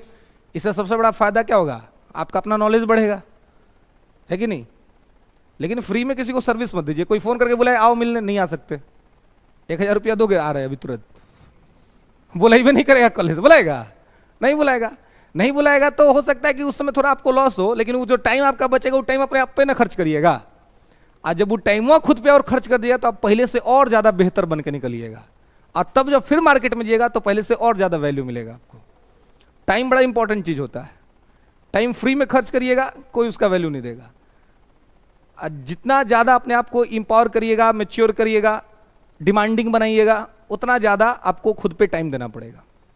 फ्रीली अगर टाइम आप देने लग गए, कोई कह रहा है कि आ जाओ अब तुरंत, हाँ बस पहुंच ही रहे हैं, है ना, धूप हो ये हो वो हो, 3 दिन पहुंचे, चौथा दिन से आदमी समझ लेगा कि फ्री का आदमी है, क्योंकि टाइम आपने फ्री में दिया ना। नहीं जाइएगा तो क्या कहेगा? सेल्फिश है। कहने दीजिए, ये बड़ा सॉफ्ट एक वर्ड लोग कहते हैं ना, सेल्फिश है, कहने दीजिए। अगर लोग, आपके समाज के लोग, अगर आपके आस पड़ोस के लोग आपको सेल्फिश कहना शुरू कर दिए, बहुत लोग इस वर्ड से ना डिप्रेस हो जाते हैं, दुखी हो, हमारा सेल्फिश बोल दे लोग। अरे भाई, अगर कोई आपको सेल्फिश बोल रहा है, फिर आप समझिए कि आदमी आप काम के हैं। लॉजिक समझिए, आप किसी के काम नहीं आए तभी तो किसी ने कह दिया ना कि सेल्फिश, मतलब आदमी तो काम के हैं। दैट इज पॉजिटिव थिंग्स, कि हम तो आदमी काम के हैं ना, चलो तुम्हारे काम नहीं है, किसी और के काम आएंगे। हो सकता है तुमने हमारा उचित वैल्यू नहीं किया तो हम तुम्हारे काम नहीं आए, जो वैल्यू करेगा हम उसके काम आएंगे। तो ये सब वर्ड्स भी जब कोई यूज करता है तो लोग बड़े तनाव में आते हैं, टेंशन में आ जाते हैं। इसको तो अपने लिए पारितोषिक समझिए, पुरस्कार समझिए। अगर कोई कह रहा है यू आर सेल्फिश, बोले आई एम मोर सेल्फिश, क्या दिक्कत है? मच एंड मोर, है ना। तुम्हारा एक कॉल पे तुम्हारे पास पहुंच जाए, तुम्हारे बुलाने पर तुम्हारे इर्द गिर्द घूमने लगे, तो क्या बहुत बढ़िया बन जाएंगे? अरे ईश्वर जब इस दुनिया में बढ़िया नहीं बन पाए तो हम लोग क्या ही बढ़िया बनेंगे जी। कोई किसी के लिए बढ़िया नहीं बन सकता है। तो किसी के लिए बेहतर बनने से अच्छा है कि खुद के लिए बेहतर बन जाइए। खुद के लिए बेहतर बनिएगा, खुद को बेहतर बनने का इतना प्रयास करिएगा, उतना ज्यादा बेहतर आप काम करिएगा लाइफ के अंदर में, और वो आपके लिए बहुत ज्यादा इंटरेस्टिंग होगा और बहुत ज्यादा आपके लिए, अपने लिए कम से कम फायदे का होगा, है कि नहीं। प्रोसीड। क्या लिखे हैं? हाँ, सब्सिडी पे हमने बात करी कि अनुदान और सब्सिडी में क्या अंतर है ना। अनुदान मतलब ये ग्रांट और सब्सिडी में क्या अंतर है, या यूं कहें कि अनुदान और सहायकी में क्या अंतर है। तो देखिए, सहायकी नाम से स्पष्ट है कि एक सहायता राशि है। सहायकी सामान्य तौर पे वापस नहीं होती है। आपको जो सब्सिडी मिलता है वो आपको वापस नहीं करना होता है, लेकिन ग्रांट आपको वापस करना होता है। ग्रांट जो है वो आपको कहीं ना कहीं रिटर्न करना होता है, ठीक है। लेकिन सब्सिडी आपको रिटर्न नहीं करना होता, सब्सिडी आपको जाता है। जैसे कि केंद्र सरकार राज्य सरकार को ग्रांट देती है, अनुदान देती है कि भाई चलो ये काम कर लो, तो ऐसा नहीं कि वो पैसा आपको रह जाएगा पूरा। आप तत्काल अपना काम कीजिए, लेकिन फिर एक समय अंतराल पर आपको उस पैसे के कुछ परसेंटेज आपको गवर्नमेंट को देने पड़ेंगे, उनको वापस करने पड़ेंगे। अब अभी एक जो बात चल रहा है कि भाई विशेष राज्य का दर्जा कि स्पेशल स्टेटस दे दीजिए बिहार को। आंध्र प्रदेश में भी यही सब चल रहा है। हालांकि वो ये भी कह रहे हैं कि चलो विशेष राज्य का दर्जा न तो कम से कम विशेष राज्य का पैकेज हमको मिल जाए, पैकेज ही दे दीजिए हमें कम से कम, क्योंकि अभी स्थिति आंध्र प्रदेश की बहुत खराब है, इकोनॉमिक कंडीशन बहुत खराब है। पीछे की सरकार ने बहुत बेहतरीन तरीके से लूटा है और कर्जा में डुबाया आंध्र प्रदेश को। चंद्रबाबू नायडू की भी एक है कि भाई मोदी जी के साथ रहना है ताकि पैसा मिले टाइम से केंद्र से, क्योंकि राज्य का कोष एकदम खाली है। तो जब तक सेंटर सपोर्ट नहीं करेगा राज्य का काम ही नहीं आगे बढ़ेगा। और वहां की जनता ने इनको अच्छा खासा बहुमत दिया है, विपक्ष केवल 11 विधायक जीता है। तो अब उस राज्य में कुछ भी गलत होगा तो पूरा क्रेडिट चंद्रबाबू नायडू को जाएगा। अब आप ये तो नहीं कर सकते कि विपक्ष ने ऐसे कर दिया इस वजह से हम नहीं कर पा रहे हैं। आपको किसी तरह से सेंटर का सपोर्ट चाहिए, और सेंटर का सपोर्ट लेकर के ही आप अपने स्टेट का डेवलपमेंट कर सकते हैं। तो स्टेट का डेवलपमेंट करने के लिए यहां पर इस तरह की चीजें जो है सो होती हैं। तो कहने का मतलब यह है कि जिस तरीके से आप देखिएगा कि ये यहां से स्टेट के साथ अगर आते हैं और स्पेशल स्टेटस का जब डिमांड करते हैं, तो सामान्य तौर पे केंद्र और राज्य में क्या स्थिति होती है कि कोई भी यदि एक्सपेंडिचर होता है, कोई भी खर्चा यदि होता है, तो क्या होता है कि 60% सेंटर बियर करता है और 40% स्टेट बियर करता है। लेकिन अगर यही आप स्पेशल स्टेटस के कैटेगरी में चल जाएंगे तो आपका कोई भी एक्सपेंडिचर होगा तो 90% सेंटर बियर करेगा और ओनली 10% स्टेट बियर करेगा। कोई क्यों नहीं चाहेगा विशेष राज्य का दर्जा? कि मेन है कि पैसा एकदम हमको पूरा भर भर के मिल जाएगा, हमारा काम हो जाएगा। लेकिन अगर आपसे अगर इस तरह का सवाल कोई मेंस में पूछ लिया जाए कि भाई स्पेशल स्टेटस का दर्जा मिलना चाहिए कि नहीं मिलना चाहिए, क्या वास्तव में स्पेशल स्टेटस मिल जाने से राज्य के स्थिति सुधर जाते हैं? अगर सुधर जाते हैं तो अभी तक लगभग 12 राज्यों को स्पेशल स्टेटस दिया जा चुका है इंडिया के अंदर में। तो 12 नॉर्थ ईस्ट में एक और ऐड हुआ किया गया है। अब इसमें अगर इनका हालत आज तक ठीक नहीं हुआ है, पहाड़ी प्रदेश हैं, आज तक सिचुएशन बहुत ठीक नहीं हुआ, आत्मनिर्भरता नहीं आई, डिपेंडेबिलिटी नहीं आई। तो जब इनकी डिपेंडेबिलिटी आज तक नहीं आ पाई है तो इसका क्या गारंटी है कि बिहार को डिपेंडेबिलिटी आ जाएगी, आंध्र प्रदेश को डिपेंडेबिलिटी आ जाएगी? और इसके अलावे जो सबसे बड़ा जो समस्या है स्पेशल स्टेटस देने में, वो 14th फाइनेंस कमीशन का रिपोर्ट है। 14वें वित्त आयोग के अध्यक्ष वाईवी रेड्डी ने स्पष्ट तौर पे केंद्र सरकार को कहा था कि आप किसी को भी विशेष राज्य का दर्जा मत दीजिए। और इसी वजह से 2014 के लोकसभा चुनाव में भी टीडीपी एनडीए के साथ थी, सत्ता में थी, कैबिनेट मिनिस्टर भी इनके थे। लेकिन 2018 में टीडीपी ने यह डिमांड किया कि भैया हमको विशेष राज्य दीजिए, लेकिन मोदी जी ने कहा कि नहीं दे सकते हैं, क्योंकि वो समय भी ऐसा था जब 14वां वित्त आयोग का टाइम चल रहा था। 14वां वित्त आयोग का टाइमिंग है 2015 से 2020। वाईवी रेड्डी अध्यक्ष थे, मोदी ने कहा कि हम नहीं दे सकते हैं। और इसी बात पर टीडीपी ने गठबंधन तोड़ दिया। यानी अभी जो चंद्रबाबू नायडू साथ में, ये भी 2018 में चले गए थे साथ छोड़ करके, जबकि सरकार में थे, सत्ता में थे, कैबिनेट मिनिस्टर भी था इनके पास, फिर भी चले गए थे। क्यों? विशेष राज्य के दर्जा को लेकर के उस समय नहीं दिया गया, क्योंकि उस समय इन्होंने वाईवी रेड्डी ने कहा था कि आप किसी को स्पेशल स्टेटस मत दीजिए, लेकिन हाँ ये करिए कि उनका हिस्सा बढ़ा दीजिए। उस समय तक केंद्रीय करों में राज्यों का हिस्सा 32% हुआ करता था, लेकिन वाईवी रेड्डी ने इसको 10% इंक्रीज करने की सिफारिश की कि इसको 10% बढ़ा करके 42% कर दीजिए, पैसा बढ़ा दीजिए, लेकिन आप स्पेशल स्टेटस मत दीजिए। वर्तमान में यह हिस्सा 41% है, क्योंकि 15वें वित्त आयोग जब बना, उसके अध्यक्ष एनके सिंह थे, तो एनके सिंह ने रिकमेंडेशन किया कि 1% कम कर दिया जाए, तो अभी 41% है। तो कहने का मतलब है कि सेंट्रल गवर्नमेंट का रिस्पॉन्सिबिलिटी तो पूरा इंडिया ना है, और जब ऐसे राज्यों को आप स्पेशल स्टेटस देते चले जाएंगे तो लायबिलिटी किसकी बढ़ेगी? सेंटर की बढ़ेगी। तो सेंटर की जब इतनी लायबिलिटी बढ़ जाएगी तो बहुत दिक्कत हो जाएगा। तो इसलिए उन्होंने कहा कि देखिए, आपकी जिम्मेवारी चूंकि पूरा भारत है, इसलिए आप इस तरह का काम मत कीजिए, और आप जो है सो इसको इस तरीके से ना करके आप सबको जो है सो सपोर्ट कीजिए और सबको आगे बढ़ने का काम कीजिए। क्लियर है? तो लेकिन अब क्या है कि अब चूंकि गठबंधन है, अब देखने वाला बात यह होगा कि इस गठबंधन के दौर में, जैसे कि बिहार और आंध्र प्रदेश के डिमांड को मोदी जी ने स्ट्रिक्टली मना कर दिया, तो अब क्या मना कर पाएंगे? अब क्या गठबंधन की मजबूरियां रहेंगी कि इस मजबूरियों में आपको या तो स्पेशल पैकेज देना पड़े या फिर विशेष राज्य का दर्जा ही देना पड़े, क्योंकि अब इनके ही समर्थन से सरकारें चलेंगी। तो अब गठबंधन के दौर की जो स्थिति है वो थोड़ी डिफरेंट रहेगी। अब यही देखना होगा कि क्या इस सिचुएशन में मोदी जी अपना जो वो मजबूत व्यक्तित्व था कि नहीं, हम जो फ्री वाला स्कीम नहीं चलाएंगे, हम आपको फ्री में नहीं देंगे, हम आपको स्पेशल स्टेटस नहीं देंगे, क्या ये सारी चीजें कर पाएंगे? ये तो भविष्य के गर्त में देखा जाएगा। तो इस प्रकार से यहाँ पे स्थिति होती है। तो राज्य के अंदर में अनुदान की भी जो मांगे होती हैं, जो ग्रांट होता है, वो राज्यपाल के प्री परमिशन के बाद होता है, सेंटर में वो राष्ट्रपति के प्री परमिशन के बाद होता है। क्लियर है? नेक्स्ट, कहां आगे निकला है कौन? गुजरात स्पेशल स्टेटस में है। कहां स्पेशल स्टेटस में? कहां है वो? विशेष राज्य का दर्जा उसको कहां मिला हुआ है भाई? मतलब कहां उसको मिला हुआ है? नहीं मिला हुआ है। गुजरात के डेवलपमेंट का इतिहास तो पुराना इतिहास है, ancient history, Indus valley civilization, Lothal, Surkotada, सब गुजरात है ना?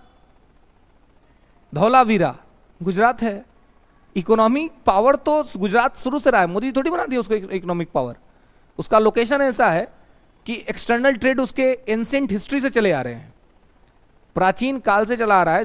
इंडस वैली सिविलाइजेशन का सबसे महत्वपूर्ण बंदरगाह स्थल लोथल उसके यहां था, जहां पे मेसोपोटामिया के जो है आपके मुहर मिले हैं। तो मेसोपोटामिया से हम उसका इंटरनेशनल ट्रेड बहुत पहले से चला आ रहा है, तो वो तो ताकतवर होगा ही, वो तो संपन्न होगा ही। जो लोग आए वो उसको थोड़ा ब्रशअप कर दिए, वो पहले से ही काफी विकसित था शुरू से ही, क्योंकि उसकी लोकेशन वैसी है कि उसका इंटरनेशनल ट्रेड आराम से हो जाता है, उसको कोई खास दिक्कत या समस्या नहीं होती है ना। तो उसको स्पेशल पैकेज या उसको स्पेशल ये कहा, उसको एक राइट मिला था ट्राइबल कम्युनिटी के लिए, कि जो ट्राइबल्स हैं, जो वहाँ पे पिछड़ी हुए समूह हैं, जो जातियाँ हैं, उपजातियाँ हैं, उनके डेवलपमेंट्स के लिए जो है सो आप काम कर सकते हैं, उनके लिए जन कल्याणकारी काम चला सकते हैं। स्पेशल स्टेटस जैसी कोई कैटेगरी उसको ग्रांट नहीं की गई, क्योंकि पहले से ही आप देखेंगे तो गुजरात एक मतलब ठीक ठाक स्टेट में था, बीमारू राज्य नहीं था गुजरात शुरू से ही। एंशिएंट हिस्ट्री, मेडिवल हिस्ट्री है ना, उसमें आप देखेंगे तो गुजरात एक संपन्न राज्यों में आता था, कोई वैसा जो है सो ये नहीं था, है ना। जब आप अलाउद्दीन खिलजी ने भी जब गुजरात पे आक्रमण किया था, है ना, तो वहाँ से जो स्थिति बनी थी, पूरा लूटपाट के लेके आया था वहाँ से मटेरियल सब, है ना, गुजरात से ही लेके आया था, है ना। देवल देवी को लेके आया वहाँ से, है ना। तो तमाम चीज़ें वहाँ पे लूटपाट मचाया, लूटपाट करके वहाँ से संसाधन लाया, तो वहाँ संपन्नता थी तभी ना, बिना संपन्नता की थोड़ी, तो वो शुरू से ही उस तरह की आइडेंटिटी के साथ रहा है। खैर प्रोसीड नेक्स्ट। इसके बाद क्या लिखे हैं, फाइनेंशियल पावर के बाद क्या लिखे हैं, न्यायिक शक्ति। लिखेंगे कि राज्यपाल अपने न्यायिक शक्तियों के अंतर्गत, राज्यपाल अपने न्यायिक शक्तियों के अंतर्गत उच्च न्यायालय के न्यायाधीशों को शपथ दिलाता है। Governor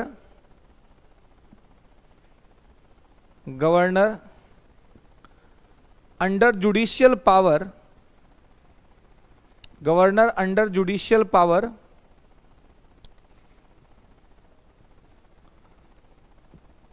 high court जजेज oath affirmation, high court जजेज oath affirmation completed by the governor. तो हाई कोर्ट के जो जज होते हैं, इनका जो शपथ होता है वो इनके द्वारा ही दिलाया जाता है। नियुक्ति ध्यान रखेंगे, ये नियुक्त नहीं करते हैं, शपथ दिलाते हैं, है ना, क्योंकि नियुक्ति तो राष्ट्रपति करता है। नियुक्ति पत्र जो है वो राष्ट्रपति के यहां से आता है, लेकिन ये क्या करते हैं, तो ये जो है सो उसको अब शपथ दिला देते हैं। केवल इनका काम है शपथ दिला देना, ठीक है। क्या, हाँ, डिस्ट्रिक्ट कोर्ट के भी जो डिस्ट्रिक्ट जज होते हैं, है ना, डिस्ट्रिक्ट जज, उसी को सेशन जज भी कहा जाता है ना। तो डिस्ट्रिक्ट जज को सेशन जज इसलिए कहा जाता है क्योंकि जैसे कि CGI, chief justice of India, ये भारत का सबसे बड़ा जज, हाई कोर्ट में होता है chief justice of high court, तो उच्च न्यायालय का सबसे बड़ा जज, और होता है कि डिस्ट्रिक्ट जज, तो डिस्ट्रिक्ट जज जिला के स्तर का सबसे बड़ा जज है। लेकिन डिस्ट्रिक्ट जज जो है डीजे, है ना, डीजे मतलब डिस्ट्रिक्ट जज, नॉट अ डांसिंग जंक्शन, है ना, पता ना, वो नया कंसेप्ट आया है शादी विवाह में, पूरा हाँ डीजे उजे बजा के सब कान फाड़ देता है सबके आदमी सब, है ना, जाके कूदता है ओकरे पर, पूरा एकदम कूद के हालत खराब कर देगा। तो चलिए कम से इधर ठीक है, शहर में तो ये ठीक है कि डीजे का कंसेप्ट है, गाँव वाला तो हालत खराब कर देता है, वहाँ दूसरे कंसेप्ट है ना, वो लोग मतलब वहाँ एकदम दूसरे दुनिया का आदमी सब रहता है ना। हम लोग का जो क्षेत्र है इधर भोजपुर का क्षेत्र, तो उधर आप देखिएगा कि मैंने क्या उसका तो नाम भी नहीं लेना चाहिए, जो एक ना ऑर्केस्ट्रा का एक कंसेप्ट है, पहला सब पागल भइल रहता है, कहता है कि अगर शादी में ऑर्केस्ट्रा नहीं किए तो कुछ हो नहीं किए, भले आप कितनों खर्चा कर दीजिए, है ना, वहाँ डीजे का वैल्यू नहीं है, डीजे मतलब कुछ हो नहीं, वो कुछ है, ये तो हम बुझवे नहीं करते हैं कुछ, है ना। वो कहता है कि ये होना चाहिए, लेकिन सब लोगों को थोड़ा सा मतलब गलत चीज़ है, ये नहीं होना चाहिए, लेकिन अब दिमाग में बैठा हुआ वो सबको समझाइएगा ना कि ये सब गलत बात है, ये सब नहीं होना चाहिए, तो वो सब एकदम उपाय कर देगा, है ना। वो कहे कि नहीं पैसा बचाने का सोच रहे हैं, ये चाहते हैं कि पैसा बच जाए इनका, है ना, तो पूरा एकदम सब ताम झाम करेगा, है ना, कि नहीं भाई ये होना ही चाहिए, है ना। अभी लास्ट टाइम फरवरी में मेरे एक भाई का शादी था, तो हम लोग ने तय किया, निश्चित किया कि ये सब काम नहीं होगा जी, है ना। तो बोले कि ठीक है, तो सब गांव वाला पहुंच गया सब, तो बोले कि अरे देखिए ये आप लोग ठीक नहीं कर रहे हैं, ये होना चाहिए। बोले क्यों होना चाहिए भाई, तो बोला कि नहीं एकदम मैंने ये गलत हो रहा है। बोले भाई तुमको जितना ये करना है, पार्टी वार्टी करना है, मस्ती करना, सब हम तुम करा ही रहे हैं। मैंने कहा कि हम सब लोग को चूंकि कलकत्ता जाना था शादी के लिए, बोले बढ़िया से चलिए, आप पूरा सिस्टम है, ट्रेन से लेके चलते हैं, अब बढ़िया से चलिए, यहाँ से अटेंड करिए, वहाँ पे जाकर के बढ़िया से होटल में रुकिए, वहाँ अपना खाइए पीजिए घूमिए, मस्ती की सारा सुविधा है, डांसिंग जंक्शन का भी प्रोविजन है, डांस करने का मतलब जाके डांस कर लीजिए। तो लेकिन नहीं, ये सब हो ठीक है, लेकिन जब गांवे आइए तो एगो प्रोग्राम कराइए, कम से कम गांवे आइए तो ये होना चाहिए पूरा एकदम मैंने। और दो चार को रिलेटिव हो, ऐसे ही होता है। अब वो सब तो को तो दिमाग तो उतना है नहीं, वो सबको बस एक ही चीज है कि भाई ये होना चाहिए, है ना। लेकिन जब हम लोग कहें कि भाई सब चीज ठीक नहीं है, सब चीज अब बदलना चाहिए, तो कहता है कि अब देखिए आप लगे ना कानून बतियाने, यह कानून में मत बतियाइए, यहाँ कानून जो है सो यहाँ मत बतिए, सब पटना में बतिएगा, दिल्ली में बतिएगा, गांव में कानून नहीं चलता, यहाँ खाली भाव चलता है। नहीं पगला, थोड़ा सबके भाव के चक्कर में यहाँ पर जो है सो समाज बर्बाद हो रहा है? सोसाइटी पे नकारात्मक इम्पैक्ट पड़ रहा है। आए कोई भोजपुरी सिंगर सब है पगला, ये ऐसा ऐसा गीत गा देता है ना, कि खाली गीत अगर आपके कर्ण रंध्रों में चला जाए तो खुद ही उस आपको जो है सो थोड़ा मतलब असहजता का अनुभव होगा कि क्या मतलब गा रहा है।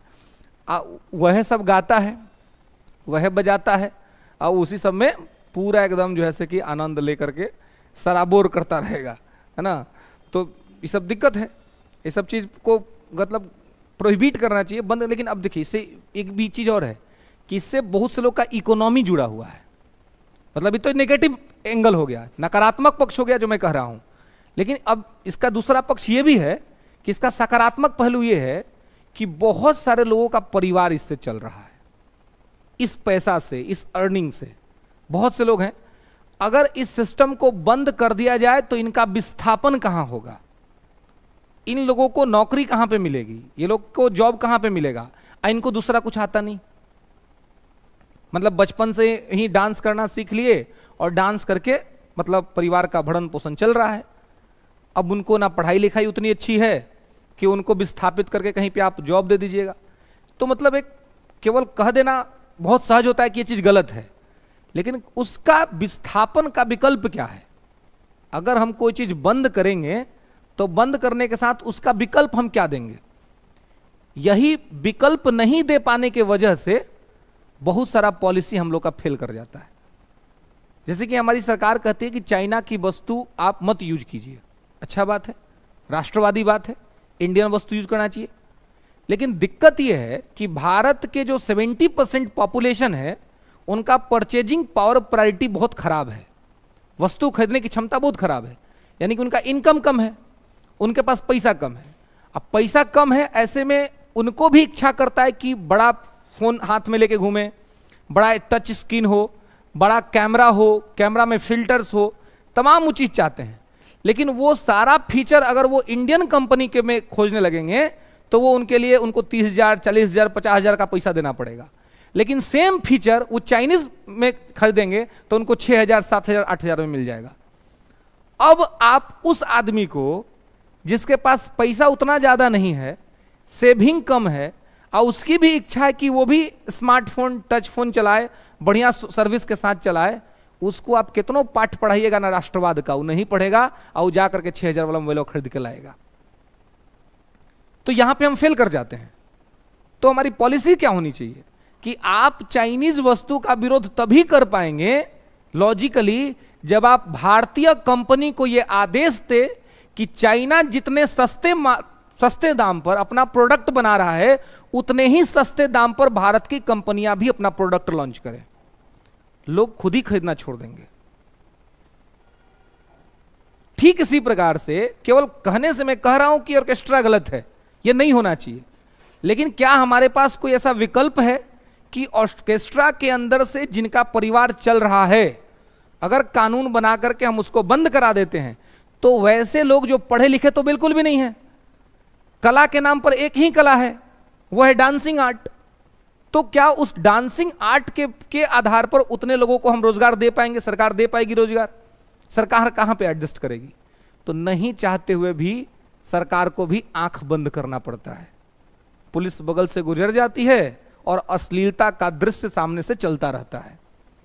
सब लोग जान रहा है कि क्या हो रहा है, लेकिन सब लोग चुप है। क्यों? क्योंकि आपके पास विकल्प ही नहीं है।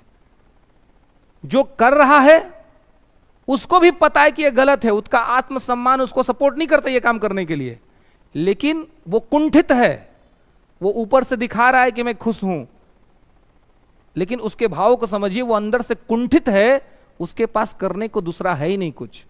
क्या करेगा, उसका परिवार, उसका फैमिली कैसे चलेगा। तो जब तक आप दूसरा विकल्प नहीं देंगे, और आप देखिए इस पेशा में, प्रोफेशन में ज्यादातर लोग आपको बंगाल से दिखेंगे।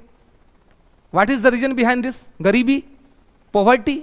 इतनी गरीबी है, इतनी गरीबी है वहां पर लोगों के अंदर में कि लोग क्या करें, एजुकेशन भी ठीक से नहीं पूरा हो पा रहा है, तो यही विकल्प उनके पास बचता है। ये आसानी से उनको मिल जाते हैं, आसानी से यहां से पैसा कमा लेते हैं। उनको लगता है कि चलो कॉम्प्रोमाइज कर लेते हैं, थोड़ा बहुत आत्मसम्मान को ठेस ही पहुंचता है ना, लेकिन पैसे तो वहीं रहे हैं, कॉम्प्रोमाइज कर लेते हैं। तो ये कुछ प्रॉब्लम सोसाइटीज के ऐसे हैं कि हम लोग कह लेते हैं आसानी से कि गलत है, इसको नहीं होना चाहिए, लेकिन उसका दूसरा पहलू भी समझना पड़ेगा कि ये हो क्यों रहा है। तो पूरे सिस्टम को खत्म करने के लिए आपको पूरे सिस्टम को ठीक करना पड़ेगा, वहां के लोगों को विस्थापित करके उनको ठीक ठाक जीवन शैली देना पड़ेगा, और जीरो लेवल पे वहां काम करना पड़ेगा जहां से ये लोग तैयार हो रहे हैं। तैयार होना ही बंद करा दिया जाए, वहीं पर सरकार के स्कीम के तहत जो ऐसे गरीब लोग हैं उनके बच्चों को पढ़ने का अच्छा सुविधा दिया जाए, उनको स्कूल भेजा जाए, स्कूल भेज करके उनके कैरियर में और विकल्प दिए जाए, खत्म हो जाएगा। लेकिन सीधे ऊपर से हम रडार डाल करके चीजों को खत्म करने की कोशिश करेंगे तो प्रॉब्लम खत्म नहीं होगा। और इसी वजह से लाख कहने के बाद बहुत सारा समस्या हमारे देश में खत्म नहीं होता है, क्योंकि प्रॉब्लम खत्म नहीं होता। और ये चीज हमें गांधी जी से सीखने की आवश्यकता है। जब आप मॉडर्न हिस्ट्री पढ़ेंगे या पढ़े होंगे तो वहां पे आपने पढ़ा होगा non cooperative movement, non cooperation, civil disobedience. Gandhi ji ने जब असहयोग आंदोलन शुरू किया तो असहयोग आंदोलन का मेन फीचर था कि हम अंग्रेजों को कोऑपरेट नहीं करेंगे, हम सहयोग नहीं करेंगे, इसलिए तो असहयोग करेंगे। तो जब सहयोग नहीं करेंगे तो गांधी जी ने कहा कि हम क्या करेंगे। तो गांधी ने देखा कि यार अभी तो हम पढ़ाई लिखाई के लिए भी अंग्रेजों पर निर्भर हैं, कपड़ा के लिए भी निर्भर हैं, सब चीज के लिए तो हम अंग्रेजों पर ही निर्भर हैं। और ऐसे सिचुएशन में अगर हम कहेंगे कि असहयोग, तो क्या ये सक्सेस होगा? नहीं होगा। इसलिए असहयोग आंदोलन शुरू करने से पहले गांधी ने दो कार्यक्रम किए। एक कार्यक्रम किया कंस्ट्रक्टिव और एक कार्यक्रम किया डिस्ट्रक्टिव। संरचनात्मक कार्य के भी किया और विध्वंसात्मक कार्य भी किया। गांधी ने दो विकल्प दिए देश की जनता को कि अगर आप अंग्रेजी शिक्षा का बहिष्कार कर रहे हो तो मैंने आपको राष्ट्रीय स्कूल दे दिया, आप आके यहां पढ़ लो। अगर आप विदेशी वस्तु का बहिष्कार कर रहे हो तो मैं आपको भारतीय सूती वस्त्र दे रहा हूं, ये आके पहन लो। गांधी ने विकल्प दिए, और ये विकल्प देने का कारण रहा कि भले ही चौरा चौरी कांड के बाद असहयोग वापस ले लिया, लेकिन ये 2 साल असहयोग चला बड़े धूमधाम से, क्योंकि गांधी ने विकल्प दिया। तो जब विकल्प के साथ विरोध करिएगा तो ज्यादा लॉजिक हो पाइएगा, लोग आपसे कनेक्ट कर पाएंगे। लेकिन विकल्प दिए बिना ही आप बहिष्कार करिएगा तो कोई आपसे कनेक्ट नहीं होगा।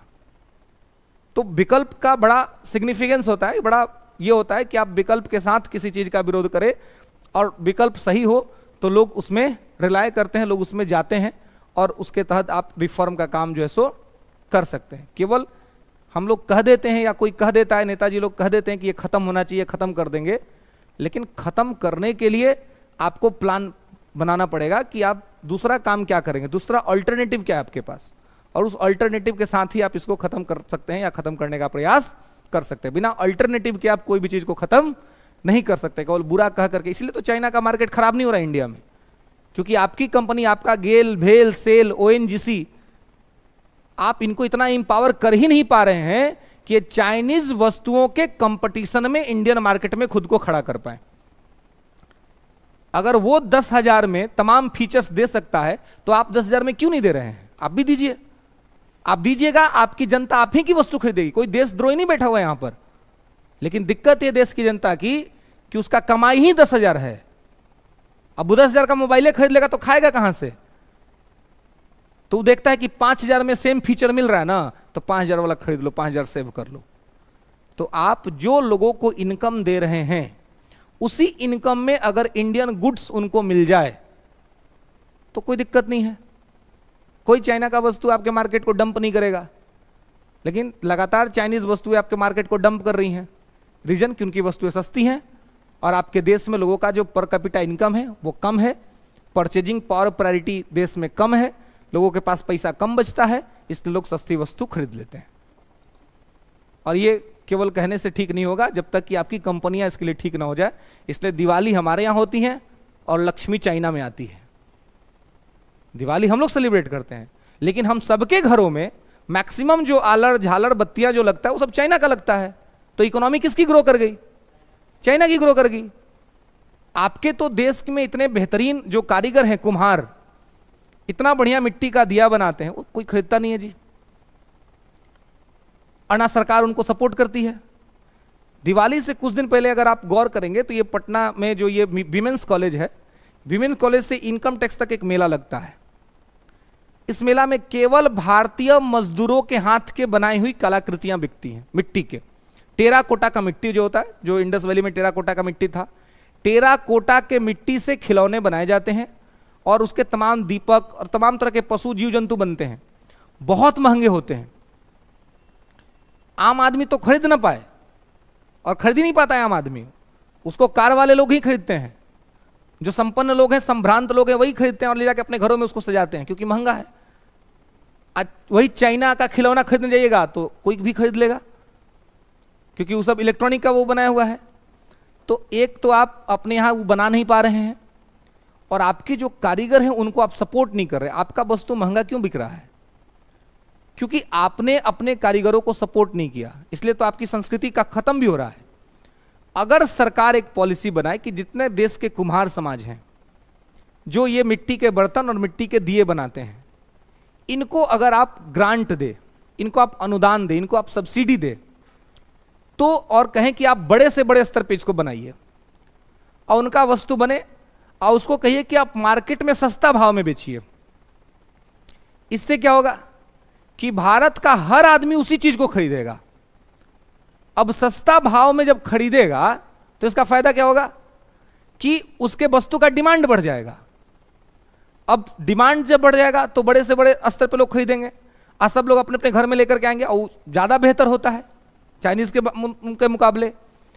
एक तो ये होगा कि उससे आपके गांव के स्तर पे रोजगार सृजित हो जाएगा, और उस पीढ़ी के लोग अपने आने वाले नेक्स्ट जनरेशन को भी उस आर्ट को ट्रांसफर करेंगे। आपका आर्ट खत्म नहीं होगा, आपकी कला जीवित रहेगी, क्योंकि तब उनको समझ में आएगा कि यह कला बिजनेस जो है वो फायदे का सौदा है। और आप जब उसको बेहतर से बेहतर बनाएंगे तो आपकी भी वस्तु विदेश के मार्केट में बिकेगी, फॉरेन मार्केट में बिकेगी। जैसे चाइना की वस्तु आपके यहां बिक रही है, और आपकी वस्तु तो ज्यादा रिलायबल होगी, तो इंडिया में डिमांड के साथ साथ फॉरेन में डिमांड आपका बढ़ेगा, और वहां पे भी आपकी वस्तु जाएगी तो आपके कारीगरों का नाम हो जाएगा। आज देख लीजिए, आज मधुबनी पेंटिंग कहां पहुंच गया। पहले कोई पूछता था मधुबनी पेंटिंग को, धीरे धीरे धीरे धीरे बढ़ते बढ़ते आज मधुबनी पेंटिंग का अंतर्राष्ट्रीय मार्केट में, इंटरनेशनल मार्केट में डिमांड बढ़ गया। छोटे से मधुबनी से शुरू हुआ, आज पेंटिंग कहां से कहां पहुंच गया। क्यों? उसको आपने सपोर्ट किया। तो आप अन्य भारतीय कारीगरों को क्यों नहीं सपोर्ट कर रहे हैं? कर दीजिएगा, आपकी इकोनॉमी ऐसी बूम कर जाएगी। लेकिन दिक्कत यह है कि इन छोटे छोटे चीजों पर सरकार ध्यान ही नहीं देती है कि हम कैसे इनको ये करा सकते हैं, इनको तैयार करके हम कैसे बाहर की जो कंपनी आकर के हमारे मार्केट को डंप कर रही हैं उनको हम कैसे खदेड़ सकते हैं। लड़ के आप खदेड़ नहीं सकते हैं। WTO का रूल है कि आप, अगर हम चाहें तो एक तरीका हमारे पास है, इकोनॉमी में आप पढ़े होंगे, व्यापारिक संरक्षणवाद की नीति, ट्रेड प्रोटेक्शन पॉलिसी। व्यापारिक संरक्षणवाद के तहत आप चाइना की वस्तु को रोक सकते हैं। कैसे रोक सकते हैं? जैसे ही आपके बॉर्डर पे आया, आपने उस पर लगा दीजिए 300% का टैक्स, वस्तु महंगा हो जाएगा। आपकी वस्तु के तुलना में चाइना की वस्तु महंगा हो जाएगी इंडिया में, आराम से लोग उसको नहीं खरीदेंगे। लेकिन अब इसका दिक्कत क्या होगा? WTO कहता है कि आप ये कर नहीं सकते। और दूसरा दिक्कत है कि आप ऐसा करिएगा तुरंत आपके वस्तु पर चाइना सेम काम कर देगा, तो आपकी वस्तु भी चाइना में नहीं बिकेगी। ऐसे में इकोनॉमी क्रैश कर जाएगा। तो ये रास्ता तो आप अख्तियार कर ही नहीं सकते हैं। ये रास्ता 2018 में डोनाल्ड ट्रंप ने अख्तियार किया था, जब BPSC मुख्य परीक्षा में सवाल भी पूछा गया था ट्रेड वार क्या है। तो लगभग 2 साल तक ट्रेड वार अमेरिका और चाइना के बीच चला। चाइना की वस्तु की खेप जब अमेरिका में उतरी तो अमेरिकी राष्ट्रपति ने उस पर चार्ज लगा दिया। अब अमेरिका में चाइना की वस्तु महंगी हो गई।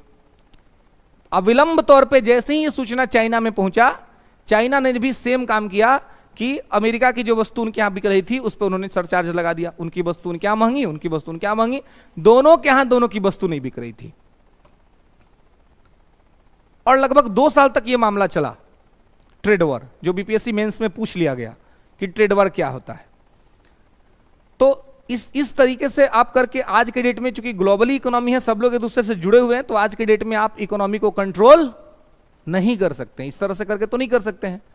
तो इसमें एक ही चीज है कि आप अपने वस्तु की गुणवत्ता इतना बढ़ा दीजिए, अपनी चीजों की क्वालिटी आप इतना इंप्रूव कर दीजिए कि, और साथ में क्वालिटी इंप्रूव कीजिए, असस्ता कीजिए। कि सस्ता कर दीजिएगा तो डिमांड ऐसे आम आदमी भी तो खरीदेगा ना। आज जब ज्यादा से ज्यादा लोग खरीदना शुरू कर देगा, क्या हो जाएगा, फिर वो पॉपुलर हो जाएगा। तो ये तरीका कर सकते हैं, लेकिन ये नहीं कर पाने की वजह से ही हम चाइना को अपने मार्केट से नहीं निकाल पाते हैं, और तमाम तरह की दिक्कतें और समस्या हमें झेलना पड़ता है, समझ रहे। तो ये अपने आप में जो है सो बहुत बड़ी दिक्कत और समस्या जो है सो होती है। तो कोर्ट के बाद जो है, जो जजेस हैं हाई कोर्ट्स के, इन्हें भी अपॉइंट करने का काम जो है वो राज्य के राज्यपाल के द्वारा किया जाता है। और साथ ही राज्यपाल न्याय, कुछ विधि के मसले पर राज्य उच्च न्यायालय से सलाह भी मांग सकते हैं। ये भी एक पॉइंट लिख लेंगे कि राज्यपाल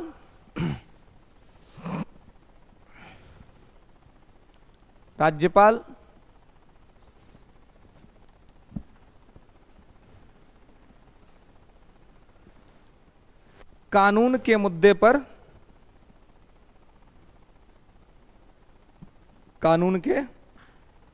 मुद्दे पर उच्च न्यायालय से सलाह मांग सकते हैं। गवर्नर है power to seek advice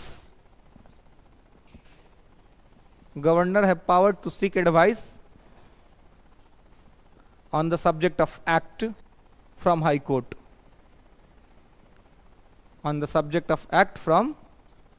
high court. ठीक है, कुछ कानूनी विषयों पर जो है वो राज्यपाल चाहे तो वहां से सलाह ले सकते हैं, सलाह मांग सकते हैं। ठीक है, हाँ जी, किसका? तुमने तो कहा कि आप उनको विस्थापित कीजिए, आप उनको अलग अलग क्षेत्रों में काम दीजिए। हाँ? क्या?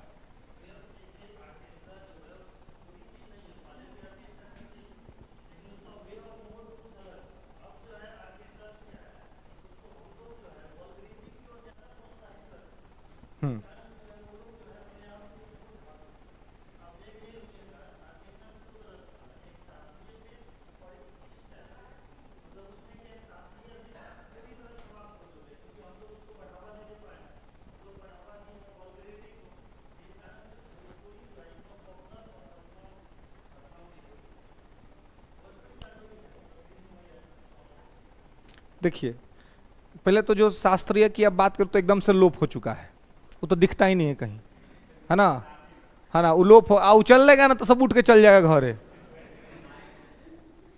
सब चल देगा घरे, नहीं देखेगा तो वो देखता नहीं कोई। समाज ही भी थोड़ा गड़बड़ हो गया है ना, सोसाइटी को हमने एक अलग रास्ते भेज दिया है। वहां से वापस लाने के लिए बहुत सारा इक्विपमेंट का आवश्यकता पड़ेगा और बहुत तरह के मतलब स्थितियों को ठीक करना पड़ेगा। लेकिन अब गवर्नमेंट उन सब चीज़ों में उलझना नहीं चाहती है, वो सब चीज़ को ठीक नहीं करना चाहती। आपको उनको अगर ठीक करना है तो एक का, अभी देखिए, अब शास्त्रीय में तो उनको ले नहीं जा सकते हैं। इसका दिक्कत सबसे बड़ा है कि देखिए, वो जो अब नए नए जो डांसर्स आ रहे हैं उनको क्या रूल्स पता थोड़ी ना है, कितने % है जो लोग सीख के आ रहे हैं। अब आजकल लोग कैसे सीखते हैं, यूट्यूब पर वीडियो चला दिया और अपना डांस करके सीख रहे हैं, यही है ना तरीका। जैसे कोरोना में सब पढ़ाई किया, ऑनलाइन पढ़ाई, तो कोरोना के पढ़ाल सब तन देखिए मैटर गड़बड़ाता रहता है ना, कि वो ऑनलाइन में पढ़ा है, सूत उठ के पढ़ा है ना, टीचरों अपन सूत उठ के पढ़ाया है कि नहीं। क्योंकि अब कोरोना में क्या होता था जी, कैमरा है सामने, है कि नहीं, तो कैमरा में तो अब कुछ भी बोलिए, कुछ भी करिए, विद्यार्थी कुछ उधर से रिप्लाई नहीं कर सकता है। देखिए, ऑफलाइन क्लास ज्यादा इंटरेस्टिंग और ज्यादा इंटरेक्ट क्यों करता है ऑफलाइन, क्योंकि विद्यार्थी सामने होता है। तो विद्यार्थी और टीचर जब दोनों एक दूसरे के सामने होते हैं तो वहां पर वास्तविक चीजें निकल के सामने आती हैं, विद्यार्थी को भी चीजें समझ में आती हैं, उसको कोई प्रॉब्लम हुआ तो तुरंत पूछ सकता है। अब जैसे यहाँ भी ऑनलाइन में कुछ लोग क्लास कर रहे हैं, अब मान लीजिए हम तो इधर आपसे बात कर रहे हैं, अगर ध्यान गया तब ना इनको पढ़ेंगे, इनका कमेंट आता ना इनका जवाब देंगे, नहीं तो मालूम चला पूरा क्लास निकल गया कमेंट वो देखबे नहीं किए। हो सकता है, होता है बहुत बार ऐसा। तो ये एक दिक्कत है। तो कहने का मतलब है, और खास करके मैं हमेशा कहता हूं कि सिविल सर्विस जो है, सिविल सर्विस की तैयारी जो है वो ऑफलाइन का चीज ही नहीं है, सॉरी ऑनलाइन का चीज नहीं है, वो ऑफलाइन का चीज है ना, वो ऑफलाइन का चीज है। ऑनलाइन में आप नहीं उसको ठीक से कर पाएंगे। हाँ, वन डे एग्जाम आप भले कर ले, या फिर आपकी ठीक ठाक तैयारी है तो आप केवल ऑनलाइन से देख करके थोड़ा बहुत पॉइंट चीजें जानना चाहें तो वो हो सकता है। लेकिन अगर आप फ्रेशर हैं एकदम से तो आपको ऑफलाइन ही आपको करना पड़ेगा। उससे आपकी तमाम चीजें आपको समझ में आती हैं, और आप मतलब शिक्षक को भी समझ पाते हैं, और शिक्षक भी आपको समझ पाता है कि हमारा ऑडियंस कैसा है, और आप भी समझ पाते हैं कि हमारा शिक्षक कैसा है, किस लेवल पे है ना। यूट्यूबर का मैक्सिमम पढ़ाई आप लोग जानते नहीं कि कैसे होता है। विद्यार्थी को दिखता नहीं है, पूरा ग्रंथ सब अपना सामने रख देता है, तब पढ़ाता है। अब बताइए, शिक्षक को जब खुद ही याद नहीं है कोई बात, तो विद्यार्थी को कैसे इनहांस कर सकता है कि तुम याद करो? कैसे कर सकता है? कैसे मोटिवेट कर सकता है? नहीं कर सकता ना। विद्यार्थी को, शिक्षक का मतलब है कि उसके पास केवल ब्रेन होना चाहिए और हाथ में कोई तामझाम नहीं, केवल दिमाग में चीजें होनी चाहिए, जो बोले अपने मेमोरी के बेस पे बोले। अगर शिक्षक खुद ही किताब उलटने लग जाए, किताब उल्टे कोई दिक्कत नहीं, किताब तो उलटना पड़ेगा, लेकिन अपने घर पे उल्टे, किताब अपने घर पे उल्टे, विद्यार्थी के सामने टीचर खुद ही किताब खोल के बैठ जाए कि चलो हाँ क्या समस्या है, हाँ ये वाला ऐसे, ये पॉइंट लिखो ऐसे, तो फिर एक विद्यार्थी को भी एक मैसेज जाता है कि इनका खुद नहीं खे याद, हमारा कला याद कराने पर जोर दे रहे हैं भाई, पहले तो खुद याद कर लीजिए। तो यूट्यूब के अंदर में ये सब चीजें होती हैं। आजकल एक पीडीएफ का कंसेप्ट आ गया है, पीडीएफ ले लो ऐसे, ये होता है ये हो लो भाई। तो विद्यार्थी बढ़िया किताब खोल के घर रख ले है खरीद के, उसमें वो अपना मार्कर उठाएगा और घिंच देगा, बता देगा कि हाँ ऐसे ऐसे ऐसे, नहीं बता देगा, किताब तो उसके पास भी है ना। आपको अगर ब्लैक बोर्ड मिला है तो ब्लैक बोर्ड खाली मिला है, अब आप इस पे लिखिए, आप बताइए कि आप किस तरह से कैसे चीजों को समझते हैं। तो ये ऑफलाइन में विद्यार्थी को दिखता है, ऑनलाइन में उसे नहीं दिखता है, क्योंकि उसको पता नहीं कि शिक्षक के पोडियम पे क्या रखा है, उसके सामने में क्या रखा हुआ है, और वो कहां से रेफरेंस ले रहे हैं। ठीक है, तो वो एक जो एडजेक्ट इंटरेक्शन होना चाहिए वो नहीं हो पाता है। तो बहुत सारा चीज विकल्प के तौर पे आया, कोरोना था उस समय, बहुत तरह की दिक्कतें थी, समस्या थी, बहुत से लोग उसमें बहुत चमक भी गए, है ना, मतलब आपदा अवसर भी बन गया बहुत से लोगों के लिए। लेकिन क्या उस आपदा में जो अवसर बना और उससे जो इंफॉर्मेशन आया, जैसे कि उस आपदा में बहुत लोग चमके, लेकिन क्या उस इंफॉर्मेशन से आप सिविल सर्विस का एग्जाम पास कर पाएंगे? जो लोग, जितने लोग चमके, उनके आप क्लासेस को देखिए और उसके बेसिस पर आप कोई क्वेश्चन लिखने का सोचिए कि हमको एक क्वेश्चन लिखना है। अब आप यही क्वेश्चन लिखिए, किसने आपको पढ़ा दिया, और यही क्वेश्चन आप सोचिए कि हमको लिखिए बिहार का विशेष राज्य का दर्जा मांग जायज अथवा नाजायज। तो क्या इसका इंफॉर्मेशन आपको मिल जाएगा? नहीं मिल पाएगा।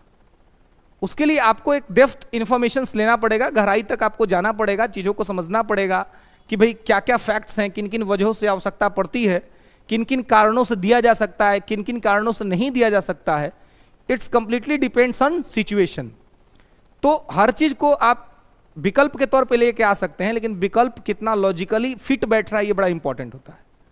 वहां से लोगों को विस्थापित करने के लिए जीरो लेवल से सरकार को काम करना पड़ेगा, अगर सरकार काम करे तो, कि जहां से ऐसे लोग तैयार हो रहे हैं पहले वहां पर उनकी पुनर्वास का कार्यक्रम किया जाए। पुनर्वास मतलब होता है उनको दूसरा विकल्प दिया जाए।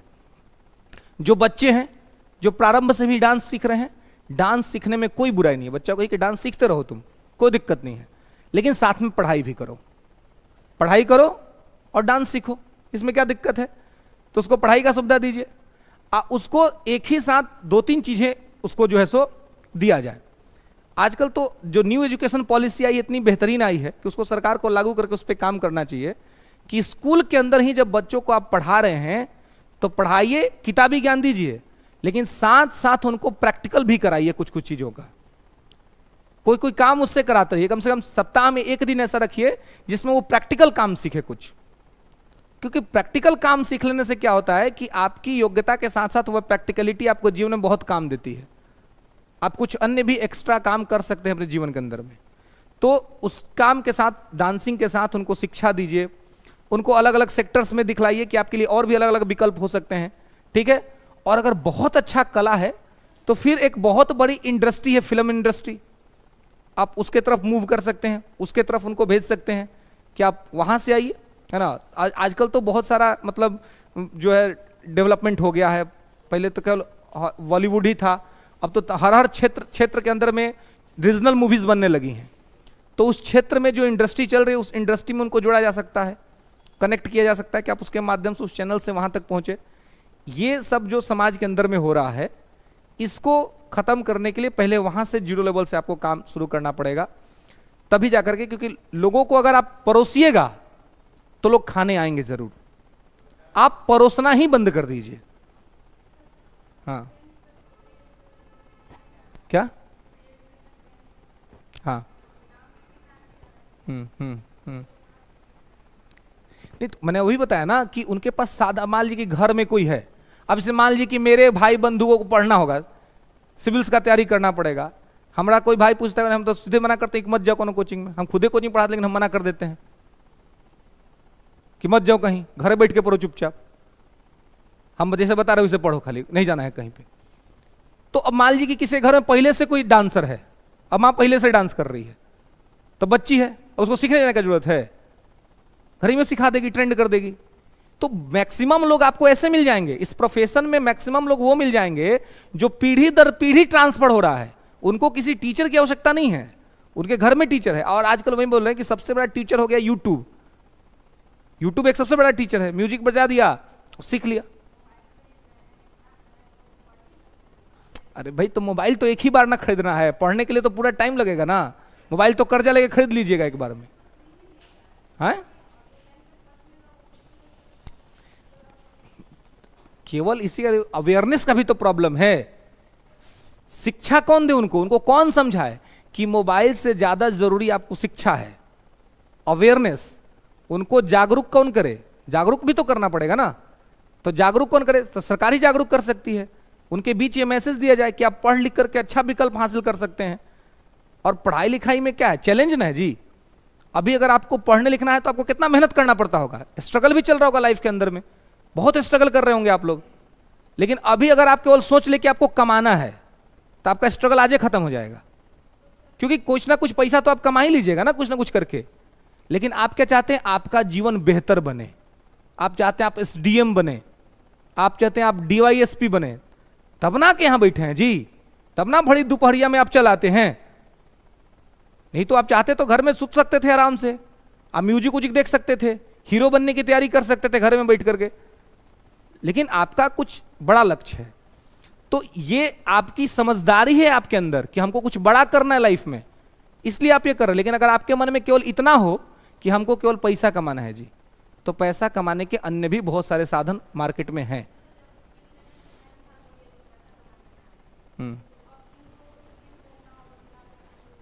बिल्कुल संभव है, क्यों नहीं संभव है?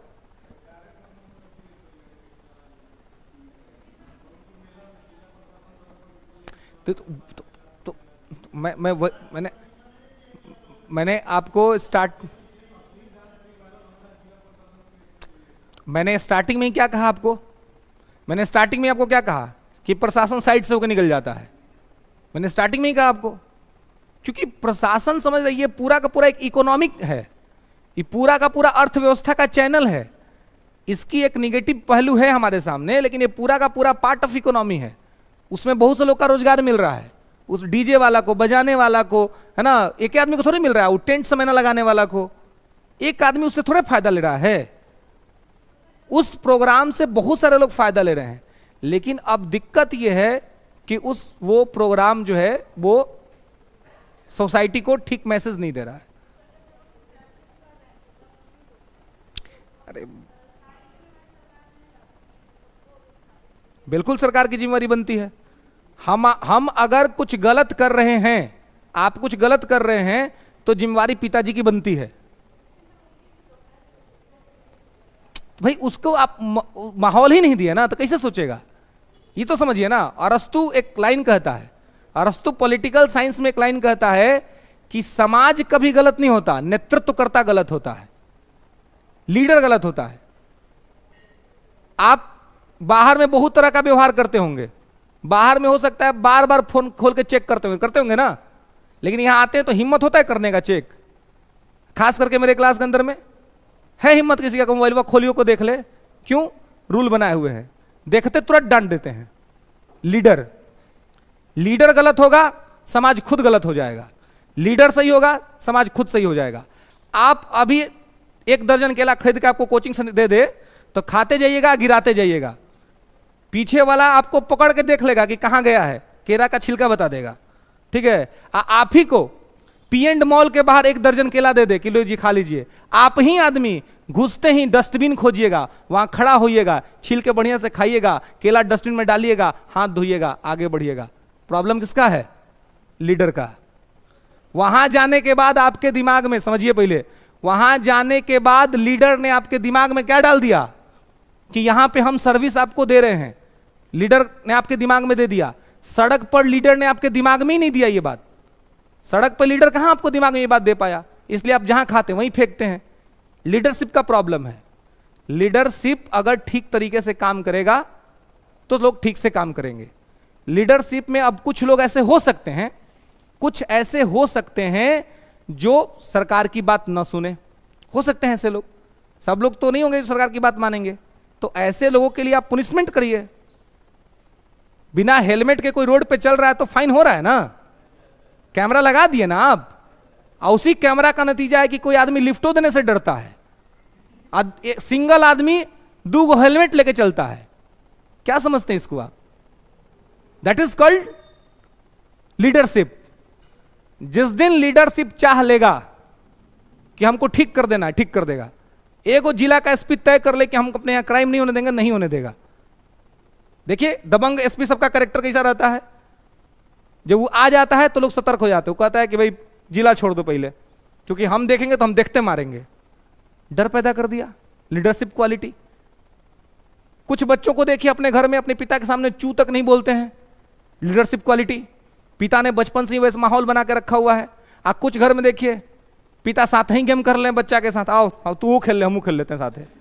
अब वो पिता सोचते हैं कि बच्चा हमारा से डरेगा, वो डरेगा बच्चा, वो मथुआ पे चढ़ जाएगा, अधर के बलवा पर झुलुआ झूलेगा, क्योंकि आपने वैसा बनाया है। ये होता है लीडरशिप क्वालिटी। लीडर अगर सही हो गया, आपने अपने तहत सही नियम बना दिया और आपने कहा कि भाई आपको इसी को फॉलो करना है, नहीं फॉलो करेंगे आप पर एक्शन हो जाएगा, नहीं चाहते हुए भी लोग उसको करेंगे। और धीरे धीरे करते करते वो उनके आदत में तब्दील हो जाएगा और फिर धीरे धीरे करके वही नियम बन जाएगा। केवल हम प्रॉब्लम गिनाते रहें तो प्रॉब्लम तो बहुत आएगा। सॉल्यूशन पे विचार करें और ध्यान रखेंगे कि आप जाएंगे प्रशासन में, प्रशासन का कैरेक्टर होता है सॉल्यूशन वाला, प्रशासक का कैरेक्टर प्रॉब्लम काउंटिंग का नहीं होता है। वो सॉल्यूशन पे केवल विचार कर, प्रॉब्लम काउंटिंग काम नेताजी लोग का होता है। क्यों बताएंगे? एक सीरीज आई थी एस्पिरेंट, आपने देखा होगा। एस्पिरेंट देखा आपने? उसका तो सेकंड वर्जन भी आ गया, मतलब पार्ट 2 भी आ गया। पार्ट 2 तो मैंने नहीं देखा था, पार्ट 1 मैंने देखा था, बहुत अच्छा था। एस्पिरेंट सिविल सर्विस पे ही बना था। तो उसमें जो एक लड़का होता है जो लास्ट में आईएएस बन जाता है, तो उसका एक प्रॉब्लम होता है, उसको मेंस में मार्क्स ही नहीं आता है। मेंस का टेस्ट सीरीज लिखता है तो उसको मेंस में उसका मार्क्स इनहांस नहीं होता है, तो बहुत परेशान रहता है कि मार्क्स क्यों नहीं आ रहा है। और उस लड़के की एक प्रॉब्लम होती है, क्यों? प्रॉब्लम पे बहुत बात करता है, ये समस्या, ये दिक्कत, ये दिक्कत, ये दिक्कत, ये दिक्कत। और यही दिक्कत जो है वो उसके ब्रेन में रहता है। और जब भी वो कोई आंसर लिखता है तो आंसर में केवल दिक्कत गिना देता है। अब एग्जामिनर उसको मार्क्स ही नहीं देता है। तो ऐसे कैसे कहते हैं कि जब आप आंसर लिखिए तो एक दूसरे के आंसर से मैच कराइए, थोड़ा बातचीत करिए, देखिए कि भाई दूसरा का आंसर कैसा है, मेरा आंसर कैसा है, क्या इंप्रूवमेंट की आवश्यकता है। तो इस तरह का चीज हुआ। तो अब तक बातचीत में ही उसकी एक फ्रेंड बन गई। फ्रेंड बन गई तो उसके साथ बैठने लगा, उसके साथ उठने लगा, उसका भी आंसर देखने लगा, देखता है कि उसका आंसर ज्यादा, उसका मतलब मार्क्स ज्यादा आता है मेंस के टेस्ट पे। तो पूछता है यार तो कर देंगे।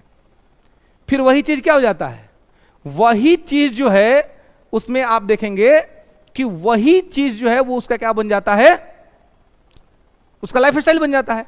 अब फिर अगले बार वो लड़का सेलेक्ट हो जाता है। अब मजेदार बात उसमें ये होती है कि वो जो बेचारी सिखाती रहती है उसका नहीं होता है रिजल्ट, जिसने बताया उसका नहीं होता है। उसका, हाँ देखिए नाम बोलने क्रम में नाम भी याद आ गया, अभिसार शर्मा है ना, अभिलाष शर्मा, अभिलाष शर्मा, ठीक है ना, अभिलाष शर्मा नाम है, ठीक है। और ये तब की स्टोरी है, रियल स्टोरी है, जब यूपीएससी में जनरल कैटेगरी को 4 चांस हुआ करता था। उसमें वो लड़का फेल हो चुका था, 4 चांस उसे खत्म, 2014 में 4 चांस ही था यूपीएससी में इसमें जनरल कैटेगरी के लिए, अब 6 हो गया है। तो उस समय क्या हुआ कि उन्होंने इसको जो है वो 4 चांस जो है सो को 6 चांस कर दिया। वो लड़का वापस चला गया था अपना दूसरा नौकरी करने, लेकिन जैसे न्यूज पढ़ा कि यूपीएससी में 2 चांस बढ़ गया, फिर अपना सारा रिजाइन करके दिल्ली पहुंच गया, दिल्ली पहुंच के तैयारी किया और फिर वो जो है सो आईएएस बन गया। क्योंकि उसको ये बात बहुत लेट समझ में आई थी, आज जब तक समझ में आया तब तक उसका चांस खत्म हो गया था। लेकिन वो कहते हैं कि बनना होता है। तो 2014 में जब कांग्रेस गवर्नमेंट जा रही थी, मोदी जी आ रहे थे, उस समय जाते जाते राहुल गांधी ने जनरल कैटेगरी के लिए 2 चांस बढ़ा दिए थे कि यूपीएससी में 2 चांस तो 6 चांस हो गया। तो जैसे ही उसको ये न्यूज मिलता है वो फिर अपना नौकरी छोड़ता है और फिर पहुंच जाता है और फिर उसी थिंक के साथ शुरू करता है। तो एडमिनिस्ट्रेशन में सबसे बड़ा काम होता है कि हम सॉल्यूशन कैसे कर सकते हैं, हम सॉल्व कैसे कर सकते हैं मैटर को।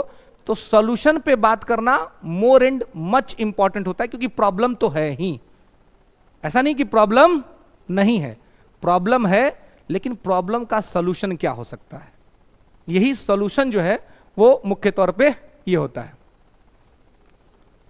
ठीक है, तो यहां पे इसको ध्यान रखेंगे, ठीक है, कि क्या है और किस प्रकार से है। तो यहां पे हम लोग जो बात कर रहे थे राज्यपाल के संदर्भ में, तो कि हाई कोर्ट के द्वारा एडवाइस भी लेता है लीगल मुद्दे पर, और साथ ही साथ वो एक चीज और कर सकता है, और वो क्या है, तो हाई कोर्ट के जो जजेज होते हैं उनको अपॉइंट भी करता है। ठीक है, नेक्स्ट टॉपिक क्या था इसके बाद, पार्डनिंग पावर। तो पार्डनिंग पावर ऑलरेडी आप जानते हैं, आर्टिकल 161 में पार्डनिंग पावर जो है क्षमादान करने की शक्ति है 161 के अंतर्गत, जो हम लोगों ने पीछे बात किया भी था, जिसमें कि मृत्युदंड और मार्शल लॉ के तहत अगर कोई सजा मिला है तो उसको माफ नहीं कर सकता। ठीक है, चलिए, तो आज के लिए बस इतना ही, नेक्स्ट क्लास में हम लोग आगे बात करेंगे। ओके।